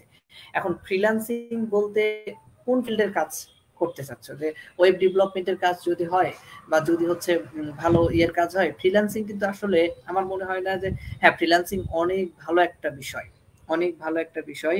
এবং যদি তোমার হচ্ছে ফ্রিল্যান্সিং এও মানে প্রত্যেকটা জায়গাতেই কিন্তু তোমাকে পরিশ্রম করতে হবে, সময় দিতে হবে। ফ্রিল্যান্সিং এর ক্ষেত্রেও তাই, তুমি যদি সফলতা পাইতে চাও, তোমাকে ওখানেও কি করতে হবে, সময় দিতে হবে। এবং আমার মনে হয় যে মানে স্টাডি শেষ করে ফ্রিল্যান্সিং না, স্টাডি থাকা অবস্থাতে ফ্রিল্যান্সিং এ যাওয়া সম্ভব, এবং ওইটাই হচ্ছে বেস্ট। ঠিক আছে, স্টাডি শেষ করে কি করা উচিত, স্টাডি শেষ করে যদি তোমার মনে হয় যে আমি হচ্ছে ফ্রিল্যান্সিং করব, তাহলে মানে হচ্ছে যে হ্যাঁ সেটা তুমি চিন্তা করতে পারো। বাট স্টাডি শেষ করলে কি হয় যে তোমার হাতে কিন্তু চাকরির বয়স, আমাদের সরকারি চাকরির বয়স কিন্তু কত বছর আছে, যে হচ্ছে যে 30 বছর। তো ধরো 24 বছর তুমি শেষ করো, 6 বছর তোমার কাছে আছে। তো এই যে 6টা বছর, তুমি 6টা বছর কিন্তু তোমার কাছে অনেক গুরুত্বপূর্ণ। এখন যদি তুমি 6টা বছরের 2টা বছর তুমি ফ্রিল্যান্সিং এর জন্য চেষ্টা করলা, আর চেষ্টা করলে সবকিছুই সম্ভব, এটাও আমরা জানি। কিন্তু তারপরে হচ্ছে যে মানে ফ্রিল্যান্সিং পাশাপাশি করো, পাশাপাশি করা যায়, তবে সেটা একই সাথে আমার মনে হয় যে জবের যে পড়াশোনা সেটাও চালিয়ে নেওয়া দরকার। এবং তোমার হচ্ছে যে ফ্রিল্যান্সিং মানে কি, যে প্রথম দিকে তুমি অল টাইম মানে ফ্রিল্যান্সিং এর পাশাপাশি জব করা উচিত। যখন তুমি হচ্ছে যে ফ্রিল্যান্সিং এ যদি দেখো যে তুমি ভালো রেসপন্স পাচ্ছ, ভালো ইয়ে পাচ্ছ, তখন তুমি কিন্তু জব ছেড়ে দিয়ে তুমি একদম ফুল টাইম ফ্রিল্যান্সার হয়ে যেতে পারো। বাট এমন করা মানে ইয়া হবে, বুদ্ধিমানের খুব একটা কাজ হবে না যে তুমি 1.5-2 বছর শুধু ফ্রিল্যান্সিং এর জন্যই প্রথম দিকেই সময় দিয়ে এদিকেও সময়টা নষ্ট হয়ে গেল, এদিকে দেখা গেল যে তোমার ইয়ে হলো না, তখন এটা একটু পরবর্তী যে একটু মানসিক প্রেসারে পড়বা, মানে চাপে পড়ে যাবা। স্যার, দ্বিতীয় যে কোশ্চেনটা ছিল সেটা হচ্ছে সরকারি চাকরির জন্য কেমন প্রস্তুতি নেওয়া প্রয়োজন, কোন কোন সরকারি সেক্টরগুলো সিএসসি ডিমান্ড করেছে? এখন হচ্ছে যে সিএসসির জন্য যে সরকারি সেক্টর আগে কিন্তু খুবই কম ছিল। মানে আগে হচ্ছে যে তোমার হচ্ছে যে মানে হচ্ছে যে ব্যাংক বলো বা সরকারি সেক্টর বলো, এই সেক্টর গুলাতে খুবই কম ছিল। এখন কিন্তু প্রত্যেকটা সেক্টরেই তোমার হচ্ছে যে সরকারের যে সিএসসির স্টুডেন্টদের বলো, আইটির স্টুডেন্টদের কিন্তু ডিমান্ড কিন্তু দিন দিন বাড়তেছে। সরকারের সামনে আমাদের মাননীয় প্রধানমন্ত্রী ঘোষণা করেছেন স্মার্ট বাংলাদেশের 2041 সালের মধ্যে। তো যদি আমরা এই যে এবং সামনে হচ্ছে যে সরকারের টার্গেট আছে যে ক্যাশলেস বাংলাদেশ করবে, নথিলেস অফিস করবেন। তো এই যে সিস্টেমগুলো যখন জেনারেট করতে যাবেন, এই জায়গাগুলোতে কিন্তু আইটির লোকজনের অনেক বেশি প্রয়োজন আছে। আগে দেখো যেমন যে যে পাওয়ার সেক্টর কোম্পানি যেগুলো আছে, পিজিসিবি বলো বা হচ্ছে যে ডেসকো এগুলাতে কিন্তু সিএসসি এর লোকজন কল্পনায় করা যেত না। সিএসসি হাতে গোনা এক দুইজন। এখন কিন্তু সেই জায়গাগুলো কিন্তু অনেক চেঞ্জ হয়ে গেছে এবং প্রত্যেকটা জায়গায় সিএসসির মানে বাড়তিছে, ফিল্ড কিন্তু বাড়তিছে। এই যে এইবারে দেখো যে ব্যাংকে এইবার ব্যাংকে তোমার হচ্ছে যে এই বছরে প্রায় 700 অ্যাসিস্ট্যান্ট প্রোগ্রাম নবম গ্রেডের প্রায় 700 পোস্ট ব্যাংকে নিচ্ছে। এবং একটা ব্যাপার হচ্ছে কি যে তোমার হচ্ছে যে জেনারেলে যেখানে ধরো জেনারেলে 200 পোস্টের বিপরীতে তোমার 2 লাখ আবেদন করে, 2 লাখ কম্পিটিশন। আর সিএসসির সেখানে 200 পোস্টের বিপরীতে সর্বোচ্চ 10 থেকে 12,000 কম্পিটিশন তোমার। এখানে কিন্তু কম্পিটিটর কম, বাট কম্পিটিটর কম হলেও এখানে তোমাকে কম্পিটিশন করার মতো তোমার যথেষ্ট মানে হচ্ছে যে থাকতে হবে, মানে তোমাকে ওইভাবে চেষ্টা করতে হবে। মানে কম্পিটিশন এখানে কম আছে, বাট তুমি যদি একটু চেষ্টা করো, কোশ্চেন গুলো যেহেতু একটু মানে এখন একটু সিএসসি বিভিন্ন সরকারি চাকরির কোশ্চেন গুলো একটু টাফ মানে বিভিন্ন ধরনের বেসিক কোশ্চেন গুলো তারা দিচ্ছে এবং কঠিন টাইপের একটু কোশ্চেন গুলো দেওয়ার চেষ্টা করতেছে। তো একটু যদি ভালো করে পড়াশোনা করো সেক্ষেত্রে দেখা যাবে যে তুমি একটা ভালো জব ইজিলি এখান থেকে নিয়ে পাওয়া সম্ভব। এখানে সিএসসির যদি বলি কোন কোন সেক্টর যদি বলি, এখানে ব্যাংকিং সেক্টর আছে, অনেকের ব্যাংকিং সেক্টরের অসুবিধা থাকে, সেটা একটা ভিন্ন বিষয়। তারপরে এখানে পাওয়ার সেক্টর গুলো থেকেও নিচ্ছে, গ্যাস ফিল্ড গুলা নিচ্ছে, গ্যাস ফিল্ড পাওয়ার সেক্টর এদের তোমার হচ্ছে যে স্যালারি স্কেল বেশ হ্যান্ডসাম। এরপরে হচ্ছে সরকারি যে বিভিন্ন মন্ত্রণালয়ের প্রত্যেকটা মন্ত্রণালয়ে এখানে সহকারী প্রোগ্রামের দরকার পড়তেছে। আমাদের আইসিটি অধিদপ্তর আছে, অধিদপ্তরে আমাদের অধিদপ্তরের আন্ডারে প্রত্যেকটা উপজেলায় উপজেলা আইসিটি অফিসার হিসেবে সহকারী প্রোগ্রামার মানে হচ্ছে যে আইটি অফিসার নিয়োগ দিচ্ছে। তো এই বিভিন্ন ক্ষেত্রে কিন্তু সরকারের একটা পার্ট হয়ে যাচ্ছে কিন্তু এই আইটির লোকজনগুলো। হ্যাঁ, এবং এখানে কিন্তু স্কোপ আছে ভালো, এবং এই স্কোপটা কিন্তু বাড়বে। সময় যত সামনে আসবে তত কিন্তু এই স্কোপটা বাড়তে থাকবে। স্যার, এই প্রশ্নগুলো করছিলেন স্যার রবীন্দ্রনাথ, উনি আমার বড় ভাইয়া। ও আচ্ছা, তোমার নিজের বড় ভাই? জি স্যার। আচ্ছা, উনি হচ্ছে কোথায় আছেন, মানে উনি কি সিএসসি স্টুডেন্ট নাকি? জি না স্যার, উনি হচ্ছে কেমিক্যাল ইঞ্জিনিয়ার। ও, উনি এখন তাহলে তোমার জন্য বর্তমানে এগুলো জব করছেন মেঘনা গ্রুপ অফ ইন্ডাস্ট্রি। আচ্ছা আচ্ছা, তাহলে মানে উনি আইডিয়া নিচ্ছে যে তোমাকে কোন পথে চালিত করা যায়। ঠিক আছে, জি স্যার। তো তাহলে হ্যাঁ, তাহলে আমি এটা বলতেই পারি যে রাশা কিন্তু হ্যাঁ তোর বড় ভাই মানে আমারও ভাই আর কি, যে রাশা কিন্তু খুব ভালো একটা ছেলে। হ্যাঁ, আমার মনে হয় যে ও যদি মানে তুমি আসলে রাশা, তুমি কি চাচ্ছ, যে তোমার ইচ্ছা কি, তোমারও তো ইচ্ছা আছে একটা, যে তুমি কি ধরনের কি চাও, সফটওয়্যার ইঞ্জিনিয়ার হতে চাও নাকি সরকারি চাকরির দিকে যেতে চাও নাকি কি করতে চাও? ইচ্ছা আছে সরকারি চাকরির দিকে একটু ফোকাস দেওয়া। আচ্ছা, সরকারি চাকরির দিকে যদি তুমি ফোকাস দাও, তবে আমার একটা মানে থাকবে, আমার একটা সাজেশন থাকবে তোমার প্রতি। মানে সরকারি চাকরির জন্যই যদি তোমার ইচ্ছা থাকে, আমার একটা সাজেশন থাকবে যে মানে পড়াশোনা শেষ করে 2টা বছরের জন্য সময় নিয়ে বিসিএস এর পড়াশোনা করবা। ঠিক আছে, বিসিএস দিবা, মানে তুমি আইটি সেক্টরের যে সরকারি চাকরি সেগুলোও তুমি দিতে পারো, বাট আমার একটা থাকবে যে তুমি ভালো মতো করে বিসিএস পরীক্ষা দেবে একদম, যদি তোমার সরকারি চাকরি করার ইচ্ছা থাকে, এবং ডিরেক্ট একদম অ্যাডমিন ক্যাডারের চিন্তা করবা। ঠিক আছে, এটা হচ্ছে আমার তোমার প্রতি পরামর্শ। হ্যাঁ, আর ওর পাশাপাশি তুমি আইটি সেক্টরে ওটার জন্য পড়াশোনা করলে সিএসসি যে আইটি সেক্টরে যে যেগুলো আছে মানে আইটি সেক্টরে যে পরীক্ষাগুলো আছে এগুলো তোমার কাছে এমনিতে উদ্ঘাত হয়ে যাবে, এগুলো এমনিই পারবা। ঠিক আছে, কারণ তোমার টেকনিক্যাল গুলাতে এমনিই পারো, আর বিসিএস এর জন্য বললে নন টেকনিক্যাল গুলো পারা হয়ে যাবে। সো আলটিমেটটা করতে পারবে। কিন্তু বিসিএস যদি তুমি দিতে চাও তাহলে কিন্তু তোমাকে একটু মানে হচ্ছে ইয়ে লাগবে, মানে পরিশ্রম করা লাগবে, একটু সময় লাগবে, হতাশ হওয়া যাবে না। সব থেকে বড় ব্যাপারটা হচ্ছে এটা, হতাশ হওয়া যাবে না, একটু সময় লাগবে, একটু পরিশ্রম করা লাগবে, দেখবে আলটিমেটলি তুমি সফল হবে। এবং আমার মনে হয় যে তোমার মধ্যে সেই ইয়েটা আছে, এটা করতে পারবে ইনশাআল্লাহ। হ্যাঁ, ফি আমানিল্লাহ। স্যার মেঘনা লিখছে দোয়া করবেন স্যার আমাদের জন্য। হ্যাঁ মেঘনা, অবশ্যই তোমাদের জন্য দোয়া থাকবে, আমার জন্য দোয়া করবা। এবং তোমরা যে আমাকে দেখতেছো এর জন্য ভালো লাগতেছে আর কি তোমাদের সাথে এরকম। তোমরা এই যে এটা তো লাইভ আড্ডা, তোমরা চাইলে ওদের ব্যাচের মধ্যে সবাই মিলে এরকম গ্রুপে হচ্ছে আড্ডা দিতে পারো। হ্যাঁ, সেখানে ইয়ে করতে পারো, এবং সেখানে বিভিন্ন কিছু তোমাদের যখন যে কারো কিছু আমি সকল স্টুডেন্টদের জন্য বলি যে তোমার যদি মনে হয় যে আমি এই সমস্যাটাতে পড়ছি বা এই জিনিসটা আমি বুঝতেছি না, তোমার যদি মনে হয় যে আমাকে জানালে আমি হয়তো দিতে পারি, আমাকে জানাতে পারো। আমি সর্বোচ্চ চেষ্টা করবো এই ব্যাপারটা নিয়ে তোমাকে, আমি যতটুকু জানি আর কি সেটা জানানোর চেষ্টা করবো ইনশাআল্লাহ। জি স্যার। ইনশাআল্লাহ। স্যার আপনার এবং ভিউয়ারদের জন্য বলি, উসাব ক্যারিয়ার নিয়ে ভাবনার জায়গা থেকে উসাব ক্যারিয়ার জোন গ্রুপ ওপেন করেছে, তারপর লাইভ শুরু করেছে। যারা স্কলারশিপ নিয়ে বিদেশে পড়ালেখা করতে চান বা উদ্যোক্তা হতে চান বা সরকারি বা বেসরকারি চাকরির প্রিপারেশন নিচ্ছেন, সবাই যদি উসাব ক্যারিয়ারের জোন গ্রুপে নিজেদের অভিজ্ঞতা শেয়ার করেন বা নিজেদের জায়গা থেকে এগিয়ে আসেন, তাহলে আমাদের কমিউনিটি বড় হবে ইনশাল্লাহ, সাথে সাথে সবার হেল্প হবে। স্যার আপনাকে অনুরোধ করব, আপনিও আমাদের গ্রুপের মাধ্যমে সবসময় কানেক্টেড থাকবেন এবং হেল্প করবেন। ভিউয়ার এ বিষয়ে আপনাদের হ্যাঁ মতামত থাকলে ইনশাআল্লাহ। অবশ্যই জানাবেন।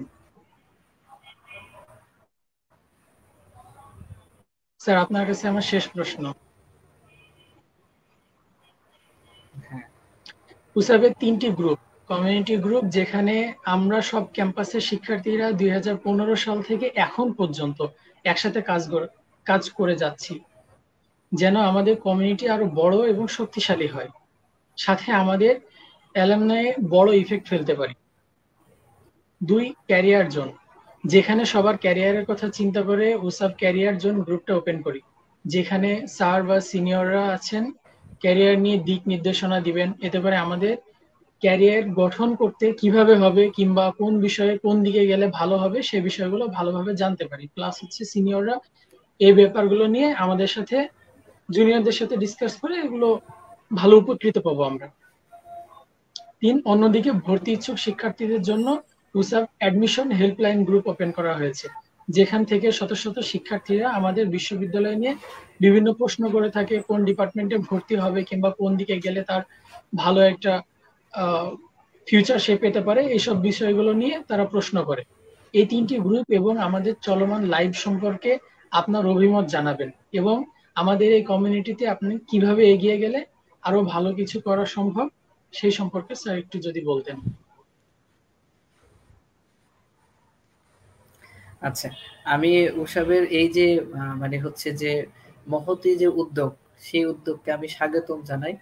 এবং এই যে আহ, মানে হচ্ছে যে এটা আসলে অনেক ভালো একটা উদ্যোগ। এবং এই যে এর মাধ্যমে সবাইকে কেরিয়ার সম্পর্কে সচেতন করা, মানে তো তাদের ক্ষেত্রে যে ব্যাপারটা হয় যে আমরা যদি এই যে আজকে আমি আসলাম, আরেকদিন আরেক স্যার আসলেন, বা এই যে বিভিন্ন ধরনের বিভিন্ন ফিল্ডের বিভিন্ন ধরো যে একদিন হচ্ছে কোন একটা কোম্পানির যদি তোমাদের সাথে ইয়ে থাকে, ম্যানেজিং ডিরেক্টর এমডি কে নিয়ে আসার চেষ্টা করবা। তো এই যে এক এক ফিল্ডের এক এক জনের সাথে যে পরিচিত হওয়া এবং তাদের সাথে কমিউনিকেট করা এবং তাদের থেকে বিভিন্ন আইডিয়া নেওয়া এবং সেই জিনিসগুলো জানা, সেই জিনিসগুলা হচ্ছে যে শেয়ার করা, এইগুলোর মাধ্যমে আমার মনে হয় যে তোমাদের যে কমিউনিটিটা এটা আরো বড় হতে পারে। এবং তোমরা হচ্ছে যে বিভিন্ন মানে শুধু শিক্ষক না, বিভিন্ন সেক্টরের সবাইকে তোমরা অতিথি নিয়ে হিসেবে নিয়ে এখানে তাদের সাথে ডিসকাস করতে পারো, এবং তোমাদের ক্যারিয়ারের যে পথে যে বিভিন্ন ধরনের বাধা যেটাই হোক না কেন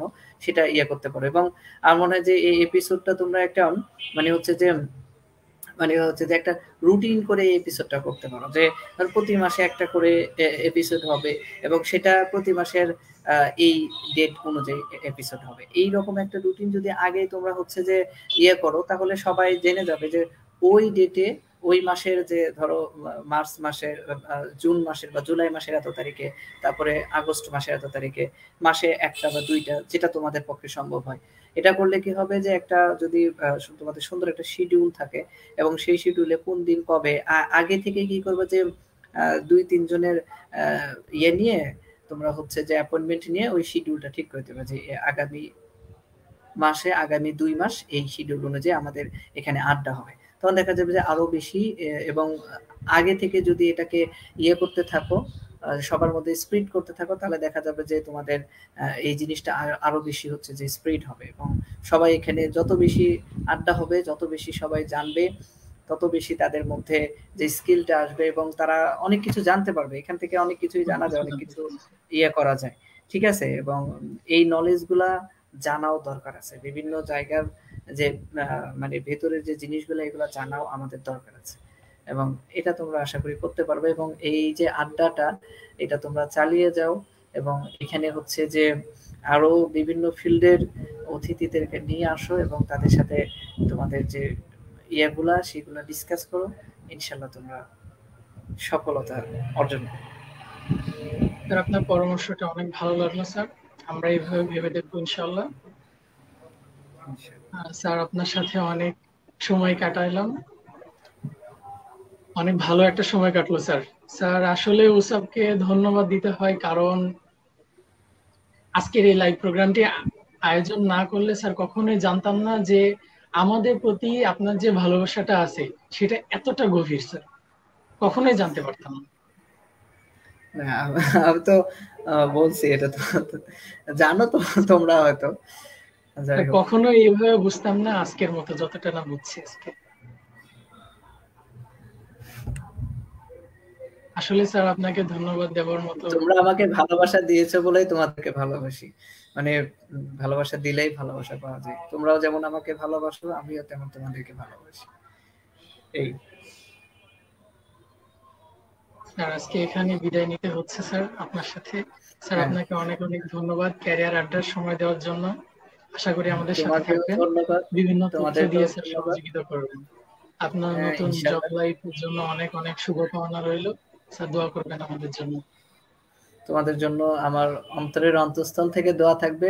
তোমাকে ধন্যবাদ, তারপরে হচ্ছে রাফাতকে ধন্যবাদ এবং উসাবকে ধন্যবাদ। এই প্রোগ্রাম যারা আয়োজন করছে, এই মহতি উদ্যোগ যাদের মাথা থেকে আসছে, চিন্তা যাদের মাথা থেকে আসছে, এবং আমি আসলে কিছুই না, আমি একটা ছোট মানুষ, আমাকে নিয়ে আসার যে তোমরা একটা চিন্তা করছো, এইটার জন্য আমি তোমাদেরকে মানে আমি সত্যি, যখন আমাকে রাফাত বললো, আমি নিজেই আমি ভাবলাম যে আমি তো কি বলবো না বলবো, হ্যাঁ, আর কি এমন কি, তারপরে ভাবলাম যে না ঠিক আছে, এই যে ছেলে পেলেদের সাথে দেখা হবে, এটা অনেক কিছু, আমি মানে ভাবারও চিন্তা করি নাই, সাথে সাথে বলছে হ্যাঁ কোনো সমস্যা নাই, এটা করাই যায়। ঠিক আছে, আমি নিজে কিন্তু অনেক খুশি হয়েছি এবং তোমাদের প্রতি আমি আন্তরিক কৃতজ্ঞতাও জানাচ্ছি এবং তোমরা যে এই যে আমাকে মনে রাখছো, এটাই আমার জন্য অনেক পাওয়া, অনেক পাওয়া। এবং উসাবকে ধন্যবাদ জানাচ্ছি এবং এর পিছনে যারা আছে, হ্যাঁ, তাদেরকে ধন্যবাদ জানাচ্ছি। তোমরা তোমাদের এই যে কার্যক্রম, এটা চলমান রাখবা, এই আশা ব্যক্ত করে আমি তোমাদের কাছ থেকে বিদায় নিচ্ছি। আমার জন্য দোয়া করবা, আমার মেয়ের জন্য দোয়া করবা, আমার ফ্যামিলির জন্য এবং তোমাদের জন্য আমার দোয়া থাকবে। জি স্যার, ভালো থাকবেন স্যার। আল্লাহ হাফেজ। আসসালামু আলাইকুম। ওয়ালাইকুম আসসালাম।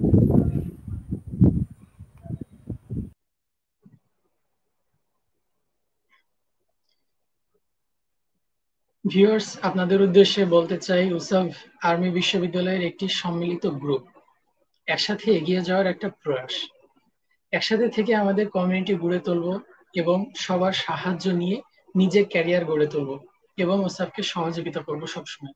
আমরা সবাই সবার জায়গা থেকে একটু একটু যদি সহযোগিতা করার চেষ্টা করি, তাহলে দেখবো যে আমাদের যারা জুনিয়র আছে তারা এই বিষয়টা নিয়ে অনেক উপকৃত হবে কিংবা অনেক অজানা তারা আস্তে আস্তে জানতে পারবে।